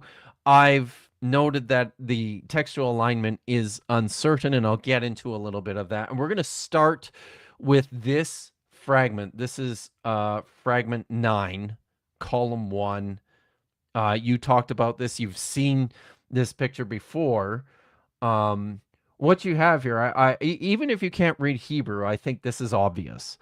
What you've got here is the end of one column of text, and then to the left of that, remember you're reading Hebrew from right to left. To the left of that, you've got the beginning of another column of text, but then somebody has written a whole bunch of text in tiny little letters right in the middle, like right in the margin between Yeah. these. which is fascinating. So I've written quite a bit about this manuscript. I'm going to be pulling from an article that I wrote for this particular book here. The Bible is Notepad. This was from a conference in 2014. So let's talk about what's here and what's not here and what I think is happening and why. So, oh, let me get back to so what you have is so here is what's it seems like there's a paragraph break and then the scribe has gone on to begin a new paragraph, Mm-hmm. and then at a later point in time a later scribe, based on the dating of this particular small script here, I think you're looking at as many as 100 years later. So, after this scroll has been used for 100 years, somebody decided to insert this huge chunk of text beginning in the paragraph break. He wrote like 3 lines there and, didn't have enough room for it, so continued down the margin. And you So can see the the text here, handwriting is significantly different as well. it is. In English, you can Yes. tell when two different people are writing. Here, it's quite obvious that these obviously Yes. different scribes. Yes. So what we have here is, in the reconstructed portion just above this paragraph break, is a stand. It's just a single. It's just a single sentence, and it stands on its own. And it's Jeremiah chapter 7, verse 29. Cut off your hair and throw it away. Raise a lamentation on the bare heights, for Yahweh has rejected and forsaken his generation that provoked his wrath. And then the scribe begins a new paragraph. Thus says Yahweh, when people fall, do they not get up again? If they go astray, do they not turn back? Why then has this people turned away in perpetual backsliding? So that's chapter 8, verse 4. So he skipped uh chapter 7, verse 30, all the way to chapter 8, verse 3. And I think for good reason. I think because he didn't have it. It's such a Right. large missing piece of text. Some scholars have tried to explain this as a case of eye skipping.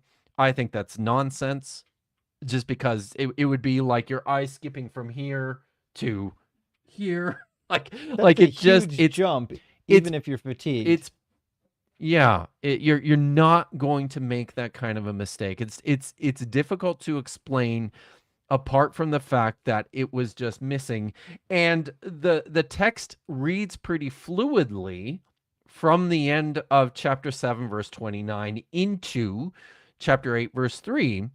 It is chapter 7 is a collection of oracles, that many which appear in this poetical format. And then at chapter 729, you've got this chunk of prosaic text, and then it goes all the way to the end of chapter 8, verse 3, and then it picks up in these poetical oracles again in chapter 8, verse 3. By the way, the text that I have here for chapter 8, verse 4, it's Koamar Adonai, is different from the Masoretic text. This is actually the Septuagint text. And the reason I have it like this, you can probably see, is because it's too big. The Masoretic text would be too big to fit in Right. this on this line. Septuagint fits perfectly. So I tend to think it's probably following the Septuagint here. This would have been a Septuagint variant that Emmanuel Tov would have missed when he was counting. So that's what we have. Now let's talk about the missing text. What's in chapter 7, verse 30 to 8, verse 3? So you can see he's got 3 lines that he started with at the paragraph break, ran out of room, then turned his manuscript on a full 90 degrees and continued in the margin for 4 lines. And if you look closely, you can see that the lines get progressively more compressed Right. as he He's gets running out of room. closer. He's running out of room, so much so that he had to continue it on the bottom, and finished it upside down because he turned it again another 90 Oh degrees no. uh, to finish it on the very bottom. So I'm going to read you So the it missing feels to text. me like there must have been two Hebrew manuscript traditions, and the one scribe was unaware of the other. Well, and then when the other one went to do his, he's like, "Oh my gosh, look at this manuscript! All these are missing." And there must have been multiple, even not just Greek and Hebrew, but multiple Hebrew manuscript traditions that Yeah. confused the scribes. Yeah, absolutely. This is one of these really cool things that a manuscript like this does for us. Importantly, I think importantly, this particular insertion is what scholars would have classified as Jeremiah C material, like the latest redactional layer. This is one of these large insertions by the Deuteronomist, and it reads like this. Sure. Indeed, the sons of Judah committed wickedness in my eyes, proclaims Yahweh. They set their abominations in the house which is called by my name, causing it to be defiled. And they built the high places of Tophet, which are in the valley of Ben Hinnom, to burn their sons and daughters in the fire, which is something I did not command them, nor did it ever come to my mind. And then it continues down the how's it going to go? You can do it. It's thinking. There we go. There we go. We got So then it. it continues down, right? In the next line. Because of this, see, the days are coming, proclaims Yahweh, when it is no longer called Tophet and the valley of Ben Hinnom, but rather the valley of slaughter. And they will bury in Tophet because there is no room. The corpse of this people will feed the birds of the sky and the animals of the earth. There will, and here we got the next couple of lines. And the animals of the earth, but there will be no one to scare them off. I will remove from the cities of Judah and from the streets of Jerusalem the sound of joy and the sound of rejoicing, the voice of the bridegroom and the voice of the bride, because the entire land will be desolate. In that moment, proclaims Yahweh, they will bring out the bones of the kings of Judah, the bones of their chiefs, the bones of the priests, the bones of the prophets, and the bones of the residents of Jerusalem from their tombs, and they will scatter them before the sun, the moon, and the entire host of the sky, whom they love and serve, after whom they have walked, whom they have divined, and before whom they have prostrated themselves. They will not be recollected and buried. They will be feces on the face of the ground. So death will be preferred to life for all who remain, those who are left over from this wicked clan in all the places of the remnant to which I have banished them, proclaims Yahweh Tsabaoth. So all of that is in the margins. That's It's a all lengthy new stuff. treatise to be very upset that it's not, like, you're so upset that this is missing, that we have to get the anger of Yahweh in the text more than it already is. Yeah. This is what I've done some stuff about child sacrifice on YouTube before, and this is one of my favorite texts because this also happens to be the text. This is one of the two places where Jeremiah is talking about sorry, I'm just moving my notes here. I should stop freelancing. This is one of these texts where Jeremiah is talking about the offering of sacrifices in the valley of Ben Hinnom. In I think it's or is it chapter 19? He identifies this specifically as offering sacrifices to the Baalim, to the Baals.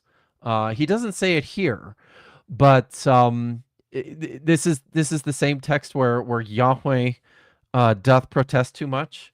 He's like, I never asked for your child sacrifice. I didn't even think about it. It never even came to my mind. No, that wasn't me. I didn't do any of that. No, no, no, no. No. Right. So that's all here. That's all in there. You have this huge chunk of Deuteronomic text missing from this manuscript that was then added by a later scribe. This is actual physical manuscript evidence for, a theory that scholars have had for a long time before the discovery of the Dead Sea Scrolls about the composition of the book of Jeremiah. Deuteronomic editors came Right. along later and worked these texts. Here you have manuscript evidence of a Deuteronomic expansion right in the middle of this text. So I think that's super exciting. I think it's badass. But It's super exciting. It does draw the question, if you're new to biblical studies and you're not really into textual criticism, where is the proof? Like, when scholars say, well, listen, we know that there's a redaction history, we know that there's multiple editors, where's the proof of that? I think Jeremiah chapter 7 is really good evidence. there it When is. someone comes knocking at your door, prove to me that the Bible was changed or edited or redacted, and that didn't all come from the author it claimed to come from. Well, I mean, just look no further than work you Jeremiah. Yeah. Yeah, exactly. So I think this does some. I did something else with this editorial expansion in this particular manuscript that nobody had ever done before. That I published in this article from this book, Bible as Notepad, and that's take some measurements. Like, one of the things with working with a fragmentary text, one of the problems that we have is calculating the distances between these fragments. Like, you can see a few here. You've got fragment 9 at the top, and then you've got fragment 8, and I think fragment 6, and then fragment 7 is actually the one that's on the very bottom. Okay. Now, I've arranged them where I think they belong. You'll notice there's a huge chunk of missing text between these red lines. So between the last line of between the last line that you see there on fragment 4, line 15, and then the last line of fragment 7, line 4 at the very bottom, there's a whole bunch of missing text. And it's very tempting to fill all that in. And when you try to do that, you end up with about 32 or 33 lines of text. And this is a problem because all the other fragments from this manuscript, when you do the same thing, you always end up with like 29 or 30 lines of text. So what I did was I used this insertion as a control to try and see if we can figure out how much space there should be there. And I, using an average line space for this particular column of about 8 millimeters, I did the math and I came out with 13 lines, which would put this last line at about 29 or 30. So, it basically shows that, yeah, this is a column that had just as many lines as all the other columns in this manuscript. Like, it seems obvious. The reason why Tove ended up with 32 lines is because he was reconstructing on the basis of the Masoretic text, and that's how Right. much room he needed. So what this tells us is something actually quite compelling, I think. You've got a 30-line column. You can't fit either the Masoretic text or the Septuagint in this space. So there's a whole bunch of other stuff here. We don't know what, but what we can be confident in is that it didn't look anything Right. like the versions that we have.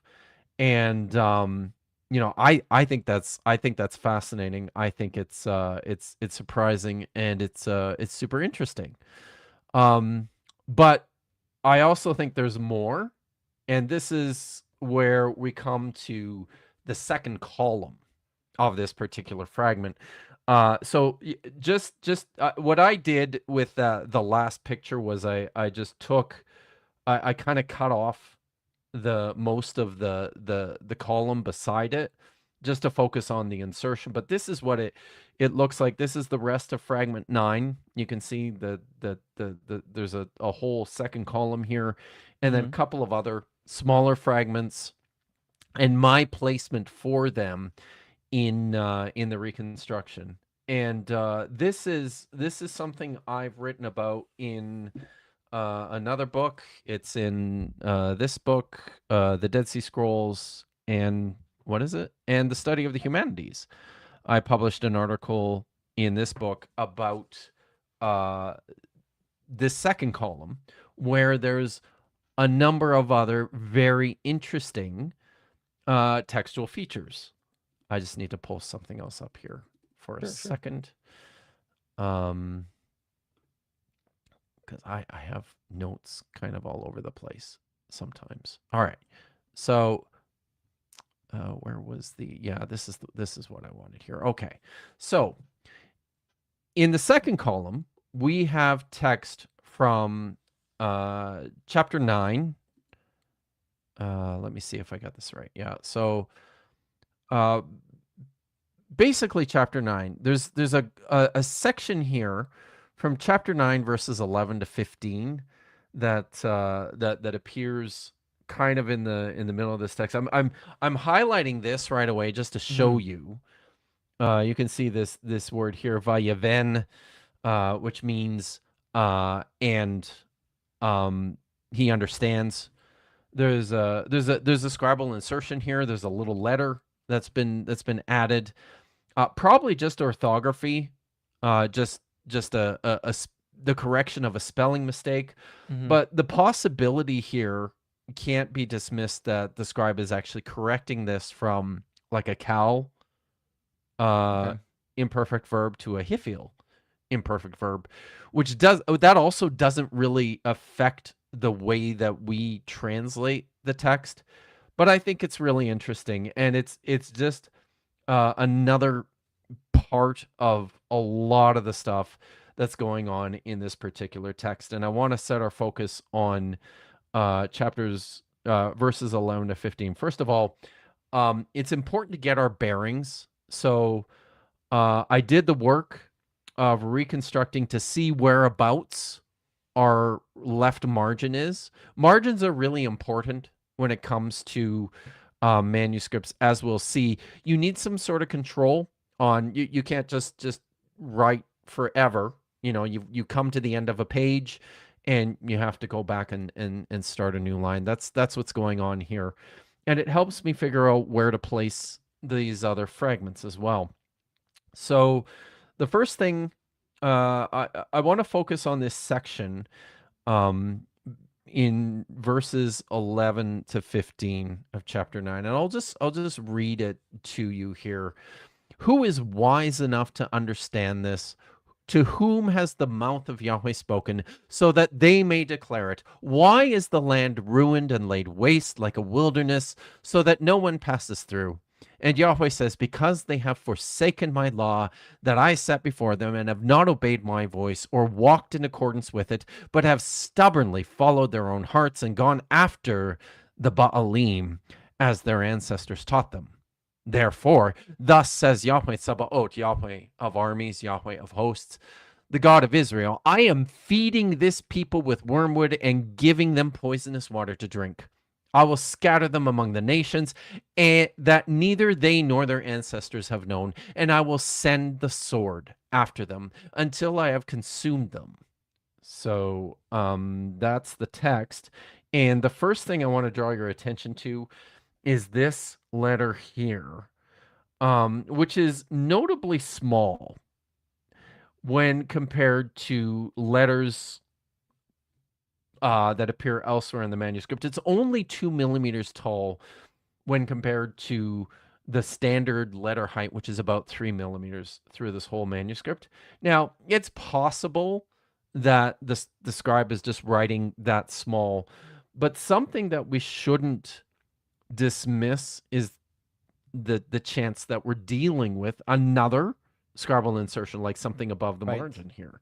So, and then looking at, I did some, I'm checking the size of the distance between the lines where the line would be for this letter, and what we're looking at is actually, where lines are 7.1 millimeters on average on this particular column. The distance here between that hay and then the tav and the yod and the line below it is actually 8.8 millimeters, which it's not impossible, but it's an unusual amount of extra space. So Mhm. this has me thinking right at the outset that we're dealing with another scribal insertion. And sure enough, when I reconstruct the text, I run out of room and I have to reconstruct this word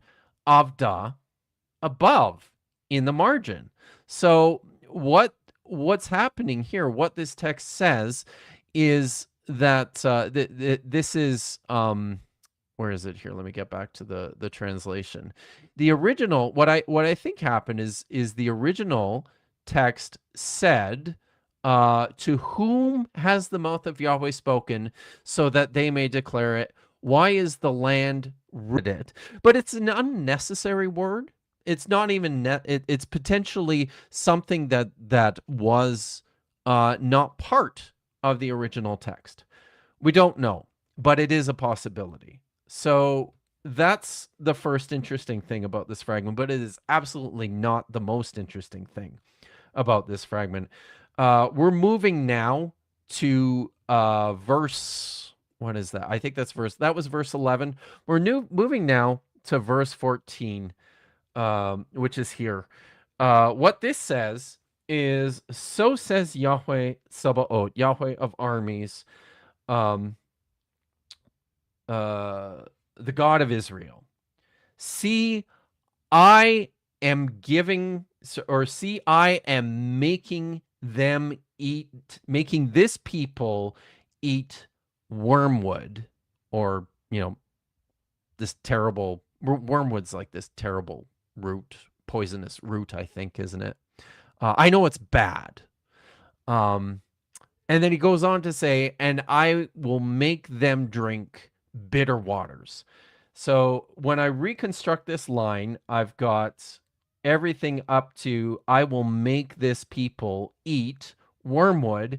And that's that last word there before you see the blue line. Mhm. So that's got to be the end of that line, because the next word, vahashtikim, is too big to fit there. It Yeah, just you never won't fit it fit. in there, yeah. So I would think it belongs on the line below it, but you'll notice that there's not a lot there. It's pretty chunky, but then even when I put my reconstruction in, it doesn't seem to match the ink traces. It's a very poor fit. So trying to figure out what that could be on the next line, when I reconstruct Meidosh, which is the bitter waters, fits pretty nicely, actually. Makes me think, you know what? That is probably what is there, but now I have this problem. Look how far I have to go past that margin in order to get Vahashtikim in the space. It's Yeah. just not going to work. So we have to play around with this a little bit. As it turns out, there's a Septuagint variant in this particular fragment. And instead of this people, it just says, I have fed them wormwood and I have made them drink bitter waters. Mm. Instead of, I have fed this people wormwood and made them drink bitter waters. I think this is a much more sensible solution, which, shows me again, I've got another Septuagint variant here. Oh Maybe yeah. this is more like a Septuagint text. So that's verse 14. Now, the last one is actually in the verse before this, which I think is the most interesting of the variants, and that is in verse 13, which reads, oh dear, I actually, because I'm looking at the fragmentary text, I actually have to bring up the the text itself. Um, oh wait, maybe it's here. Sorry. Um, duh, duh, duh, duh, duh. I'm curious Is how that much okay? There's marking the they did Merosh. in the critical edition of the Septuagint How much for what? how much marking they bothered to put down in the critical edition of the Septuagint. Like that, how much detail did they go into about the Oh, variants? You know what I mean? oh, right, yeah. No, I mean, there's just too many, right? Like, you can get the well, you probably know Yeah. this. Like, there is a supposedly exhaustive version in the Göttingen Septuagint, which is like many volumes, which supposedly takes. But those are only Greek manuscripts too. I think. I mean, they're with some with conversation with some of the major Hebrew manuscript, but certainly not all of them. And I doubt they would. Nobody would have noticed something like this. Just not at all. Just because most people don't know this. So, this next one is verse 13. So the text goes on to say here, um, where am I going to start? Yeah, okay. Uh, Yahweh says, because they have forsaken my law that I set before him, and not obeyed my voice or walked in accordance with it, but have stubbornly followed their own hearts and have gone after the Baalim as their ancestors taught them. So what I've reconstructed here in the line, let's see if I can actually, I could probably use a cursor here. I wonder if my cursor, can you see my cursor? I can see the cursor. Yeah. Okay, so that's this line here. All right, Okay. there, that line there. So I've ended this here with the text that reads, they have gone after the madness of their hearts. So what we should expect next, according to the Masoretic text, is va'achere haba'alim, and after the Baalim. And you can see here, Justin, right, what the problem is with this Yeah. text? Yeah. Four It's too fifths of the big. words missing, or it's not going to fit. Yeah, and also you should expect to see some of this on that fragment Hmm. there, right? If it was actually there, but it's clearly not. So, um, in this particular case, the Septuagint doesn't help us much because it's actually an expanded version of the text, or at least I would say it doesn't seem to help us. The Septuagint actually reads, they have gone after their own wicked hearts and after the Baalim. So they've added a word there, hara. Um, so I thought first, well, I mean, the easy solution here is just to take out the Habaalim, right? Uh, Hmm. so or so sorry, what did I do there? Oh no, I have to go over. Oh, from the beginning. Oh no, sorry. I'm a professional YouTuber. I'm very good at this stuff. These are the sorts of mistakes that I make all the goddamn time. Um, and I'm sure it drives people crazy. Okay. I have to go through all these parts of the presentation again because stupid Keynote. There's things I really love about Keynote and some things I really hate about Keynote. So this is one of them, is that I can't skip forward. I have to actually Right. go through this again. So, but there's that one. So,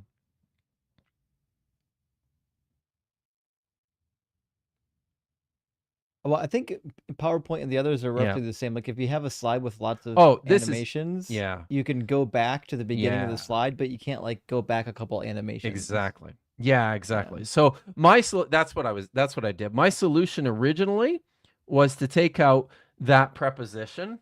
So instead of after the madness of their hearts and after the Baalim, I just said they went after the madness of their hearts and the Baalim. Um, Still pretty close, pretty tight to that line. And I think there is actually a more elegant solution that the Septuagint text might be able to help us with. My preferred reconstruction for this is actually they went after the madness of their wicked hearts without any mention of the Baalim, period. So I think this is the way this works. This is what the Septuagint version of the text and the Hebrew version of the text looks like. Acharei shedadot levam harav acharei habalim.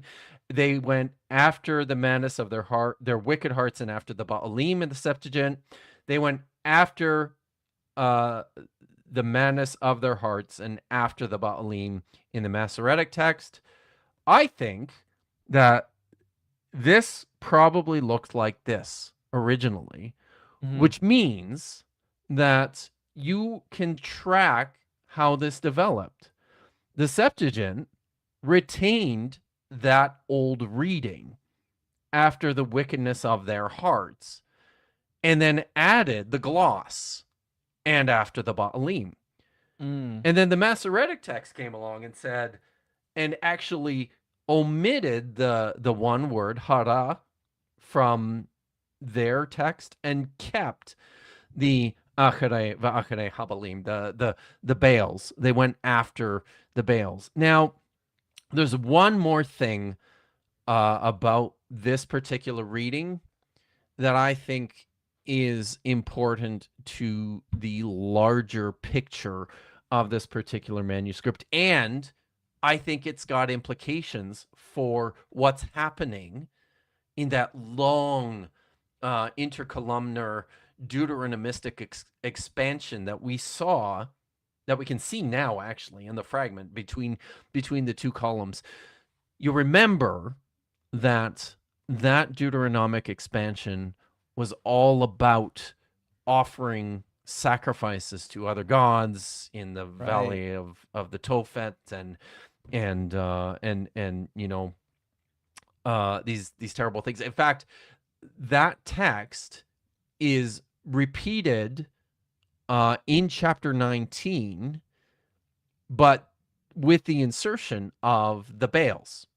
You sacrificed you caused your sons to pass through fire in the Tophet to the Baals, Jeremiah says in chapter 19. So part of me wonders if this is a manuscript which was really short on those sorts of references to, you know, child sacrifice and Hmm. to the Baals. We don't know, and there's just not enough information, but it's a tantalizing thought to my mind. So that is 4Q Jeremiah A. That's the oldest of our Jeremiah manuscripts. I think everyone who's watched through this presentation can see how dramatically different this particular manuscript is from certainly the Masoretic text and, you know, also the Septuagint. This manuscript is an important witness to the textual history of Jeremiah and shows that lots of the reworking of this fascinating book is taking place all the way into, you know, the 2nd century BCE potentially. Yeah, that's So, such an interesting thing is we might think that well, it would make sense for the scribes and the redactors to be making edits, say within a generation of Jeremiah passing away. But the fact that we've got people editing the documents already into the Hasmonean period, like this is really something that we this is unexpected in the typical Christian worldview paradigm where God inspired the author and then it was collected and distributed. What we really find is that there seems to be well, multiple editors at work over a long period of time putting together this supposed text of Jeremiah. Yeah. Yeah. Exactly. So, and honestly, this is one of the things. One of the reasons that I started doing this kind of stuff in the first place was, with this question, I was, and I'm still pursuing this question of what is the Bible, at its earliest stages.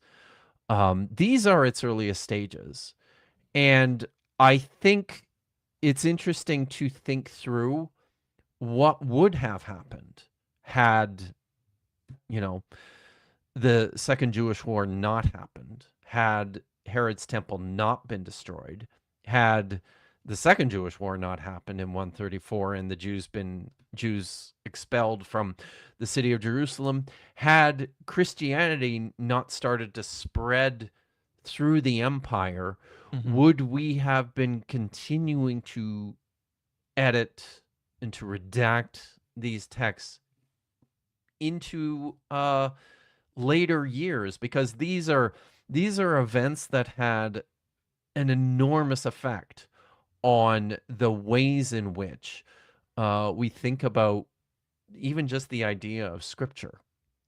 Um, Yeah, it was just so much more fluid because when the at texts that were, point in were time. supposedly stored, stockpiled, hidden away at Qumran, it did kind of cement the history of redaction into a certain time Yeah. slot. That was it, right? And then there was the diaspora, and so then we can go back and uncover, right? But like, if in fact the Roman Empire hadn't have done what they did, I certainly think we would see a long history of redaction even past the 2nd century CE after the Bar Kokhba revolt. There'd probably be still Yeah. scribes editing these manuscripts, and it seems like um, for a lot of the scribes, they probably thought they were. A lot of them probably thought they're doing the right thing. You know what I mean? Like they don't. Oh yeah. It's not malicious. You know what I mean? Yeah, no, not at all. This was just the practice. This is just the way you handle these texts. You work them, and you redact, and you make them useful for your own circumstances, which is most of what they're doing. They made choices with regards to the big choices lots of times.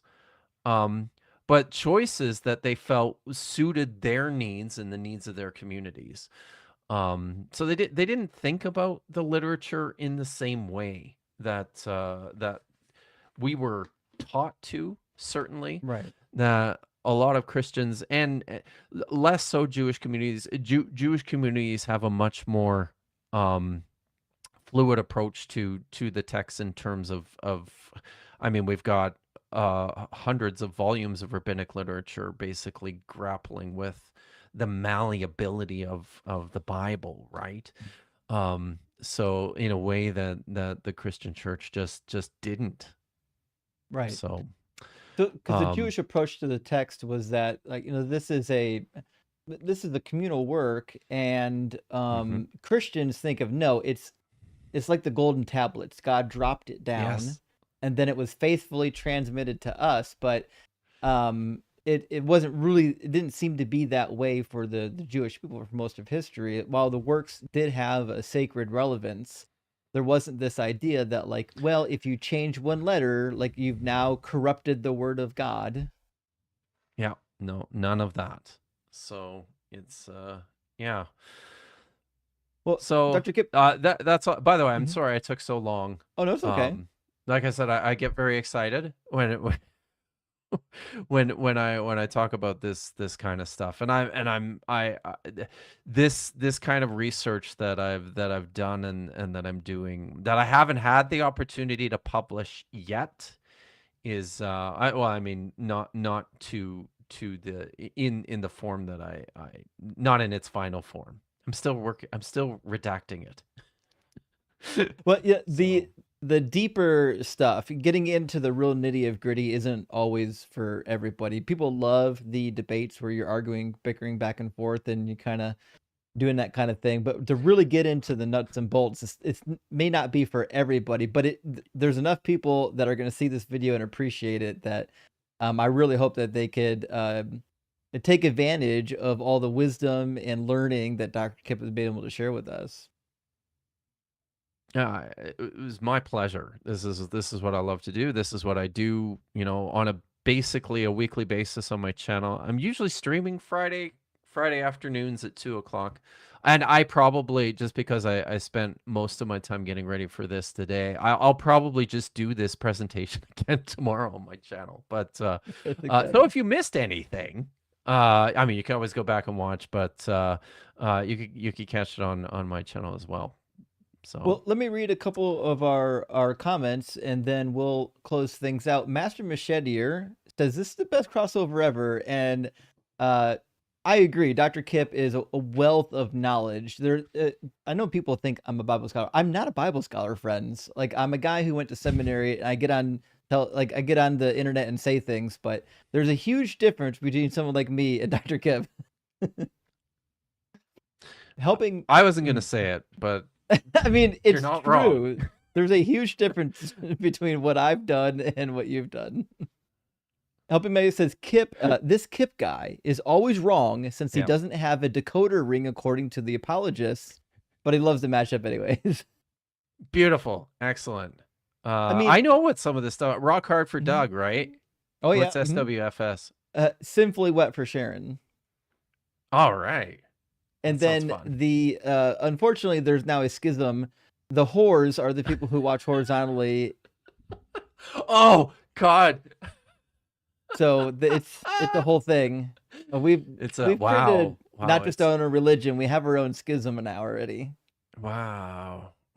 See, I promote. Maybe it hasn't affected my community in the way that it has yours. I mean, your community is a lot bigger than mine too, but like because I promote religious pluralism in my world, the vertical and the landscape people are. But I'll be honest with you, I get a lot of viewers on the vertical view, but I have no idea who they are or where they came from. All I know is that everybody that is interactive in the chat on my channel is in total agreement that like landscape's the way to go. So it's there's a reason for that. We'll have to talk algorithm sometime and have a go of it. Jessica says 2 of my favorite YouTubers. Well, that's great to know, Jessica. So he's already following your channel, which, by the way, if you're not already following, make sure you're going to the description of the video and following Dr. Kipp's channel. Here is perhaps a question from No Guards. Says, I registered for your Intro to Hebrew class. Are there materials that would be useful to have, e.g. Hebrew dictionary or a prep for the class? I would say just get your copy of the textbook, which is Introduction to Biblical Hebrew by our friend Dr. Joshua Bowen. It's available at Amazon. There's a link in the syllabus. I'm pretty sure it's in the course materials. Make sure you get that ahead of time. Go ahead and if you're eager, you can start without me. It'll probably even make your time a little bit easier. I usually recommend for a Hebrew dictionary the one by William Holiday. It's pretty comprehensive. It's pretty affordable. I think it's only like $25 or $30.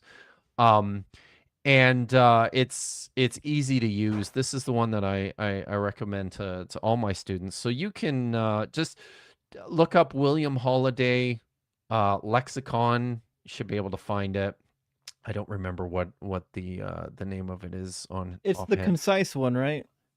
Yeah, it's the concise one. My copy, I believe, is in a box in the basement of the University of Agder in Norway, along with a lot of my books. But that's where that one is. So yeah, just in terms of prep, look at the textbook.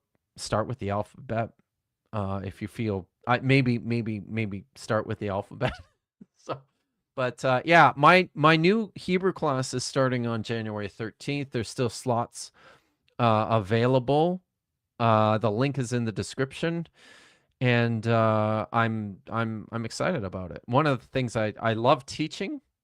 I love teaching Hebrew, so I'm just finishing up with my first cohort, and my guys who've gone through the whole thing with me have been working through the first. We finished reading the entire first chapter of Ruth after the first year, so That's it's pretty exciting. great. Yeah. To go from not knowing Hebrew to reading the Book of Ruth is a huge jump in 1 year of learning. So sign up for the class, friends. Um, of the many things I did in school, the one thing I will never regret is learning Hebrew. It was amazing. Yeah, me too. Reverend Nate says Jeremiah was written around the time when Polestar was changed to Polaris. Got me thinking, how did oracles, priests, prophets account for the Polestar changing in flat fixed Earth?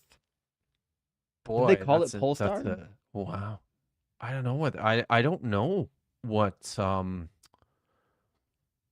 they called it. There's reference to, I believe there's reference to Polaris in, you probably actually know this better than me, in the Hebrew Bible, I think. I mean, there's I'm and I sure don't of know it. my astronomy well at all, but that's a great question though.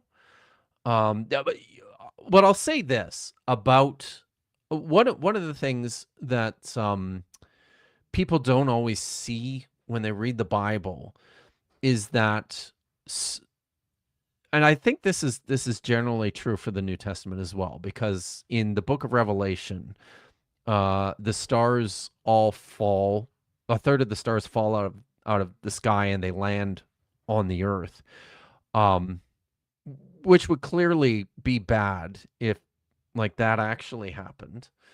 Um, but it's less serious within a Hebrew worldview, and the reason for that is because the stars are like divine beings. They're the Right. literally the host of the heavens is Hmm. the army of the sky. These are the armies of Yahweh waiting at his beck and call to do his fighting for him. So, and this is sort of, when people saw things in the heavens move, they would interpret that in this sort of light. So when the pole star changed, they probably didn't think, because they already thought these were,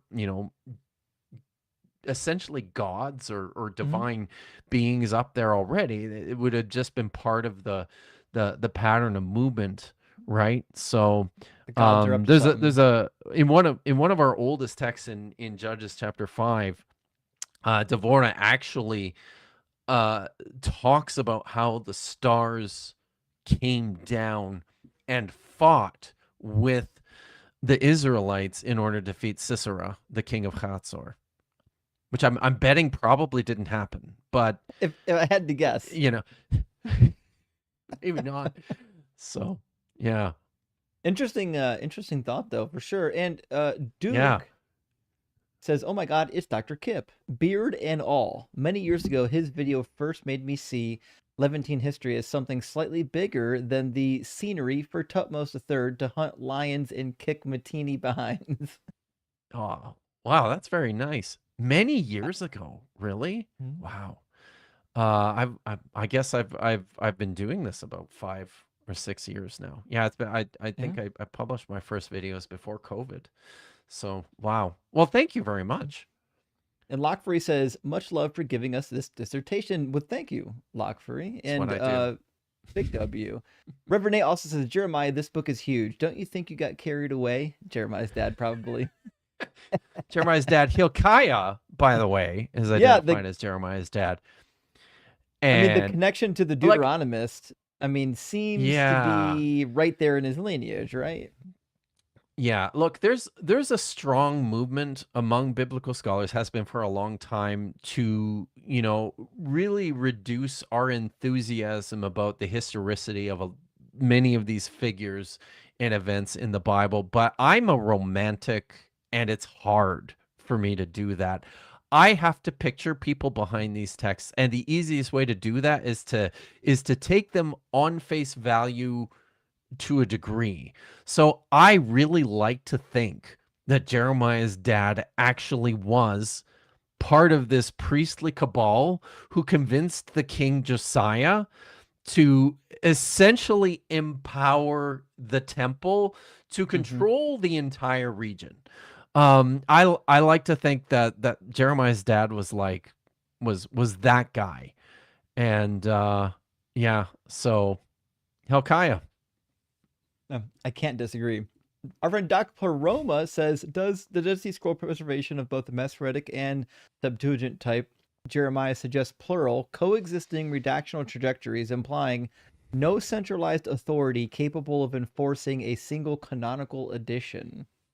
yeah, that's I would say that's absolutely what it represents. Most scholars tend to treat the question of textual pluriformity. Well, most of the scholars who know what they're doing, at least, tend to treat the question of textual pluriformity among the Hebrew texts as tied to individual communities. The old model has like the Masoretic text being originating in the Babylonian community and the Samaritan Pentateuch in Palestine and the Septuagint text in Egypt. Um, it's a lot more complicated than that, but I think in broad strokes, that's probably true. One of the interesting things that we also see in the Dead Sea Scrolls is a lot of copies of Torah manuscripts that align with the Samaritan Pentateuch. But then we have these other really interesting texts that have been identified. They were first identified as as reworked Pentateuch just because they don't look like anything. Um, they've now since been are largely regarded by scholars as just like Pentateuch manuscripts that look closest to the Samaritan Pentateuch. And one of the things that I think is really telling about them is that these are really our earliest copies of anything approaching a Torah scroll. Hmm. Um, if this is something that the Samaritans invented, the Right. collecting of the traditions of Moses together and putting them all together in a single document, and there seems to be evidence to suggest that. I think there's a whole there's a whole set of questions there that require answers and need some fresh looks. So, but importantly, there was no centralized authority. There were attempts made by the Hasmoneans, it seems, to as part of their program of expansion and independence. There was a strong effort to nationalize the religious traditions, including the Torah, and they probably had their favorite version. Maybe one of the reasons why we have so many more copies of Masoretic text than we do other texts is because that's the one they liked. But we're not sure.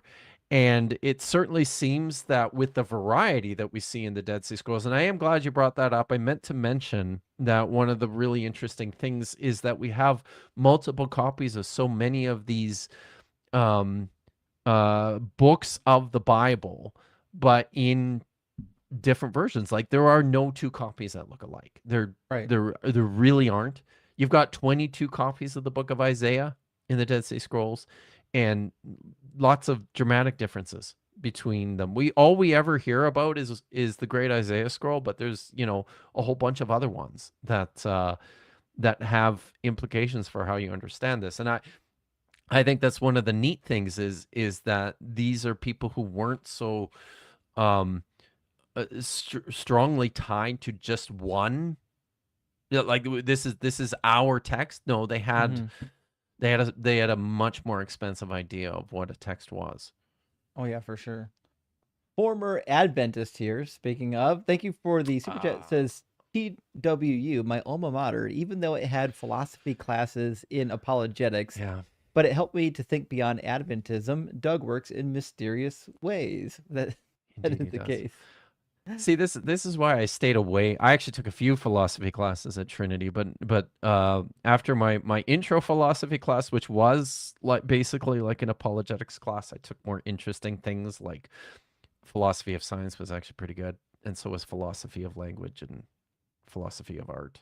That So does sound like yeah, a good time. yeah. Catherine with a hello, it says hello from a fellow Akronite. Wanted to send you a few bucks. Love the work you do, knowing there's another atheist walking around my hometown. Well, good to know Hey. another friend from the sprawling metropolis that is the rubber city of Akron. Catherine, I'll keep an eye out for you. Maybe we'll maybe I'll see you around town. And Gaius Husky, thank you for the super chat. Says Lucario will paw off Jesus receiving the holy seed from Doug. For Lucario is very proud of his own large seed-filled stones. At this point, I'm assuming you know who Lucario is and I don't. I don't know who Lucario is. I I have no idea. Oh no. I'm just giggling at seed-filled stones. I So mean, it really uh, rolls off the tongue. Oh it boy, really I just does. should have So said that. Well, listen, friends, thank you for joining us. And Dr. Kip, thank you for joining me. And friends, make sure you go to the links in the description, follow his channel. Make sure if you want to learn Hebrew, sign up for his class. There's a link to sign up in the class and get his latest book. I can guarantee you won't regret it. And listen, if you have if you have extra money, look him up on Amazon. He's got a book published by Brill. You will need to take out a loan, no, maybe a second don't, mortgage. listen. I'm gonna tell people to not buy that I book. know. Get it for free because the sad thing is that I I probably like my latest book. I Mhm. probably only had I made back more money in royalties on day one when Oh, with well, this book than anything that I ever collected from Brill because yeah. they're just so if buying my book, buying any of my academic books on Amazon doesn't help me directly. You're just doing that. It flatters me, which is nice, and you're just doing that because you're interested in the stuff. And I would prefer you just find it for free or used. And there are places you can go uh to find it. So Makes perfect sense. Well, thank you so much for joining me, and we'll see you again in the future.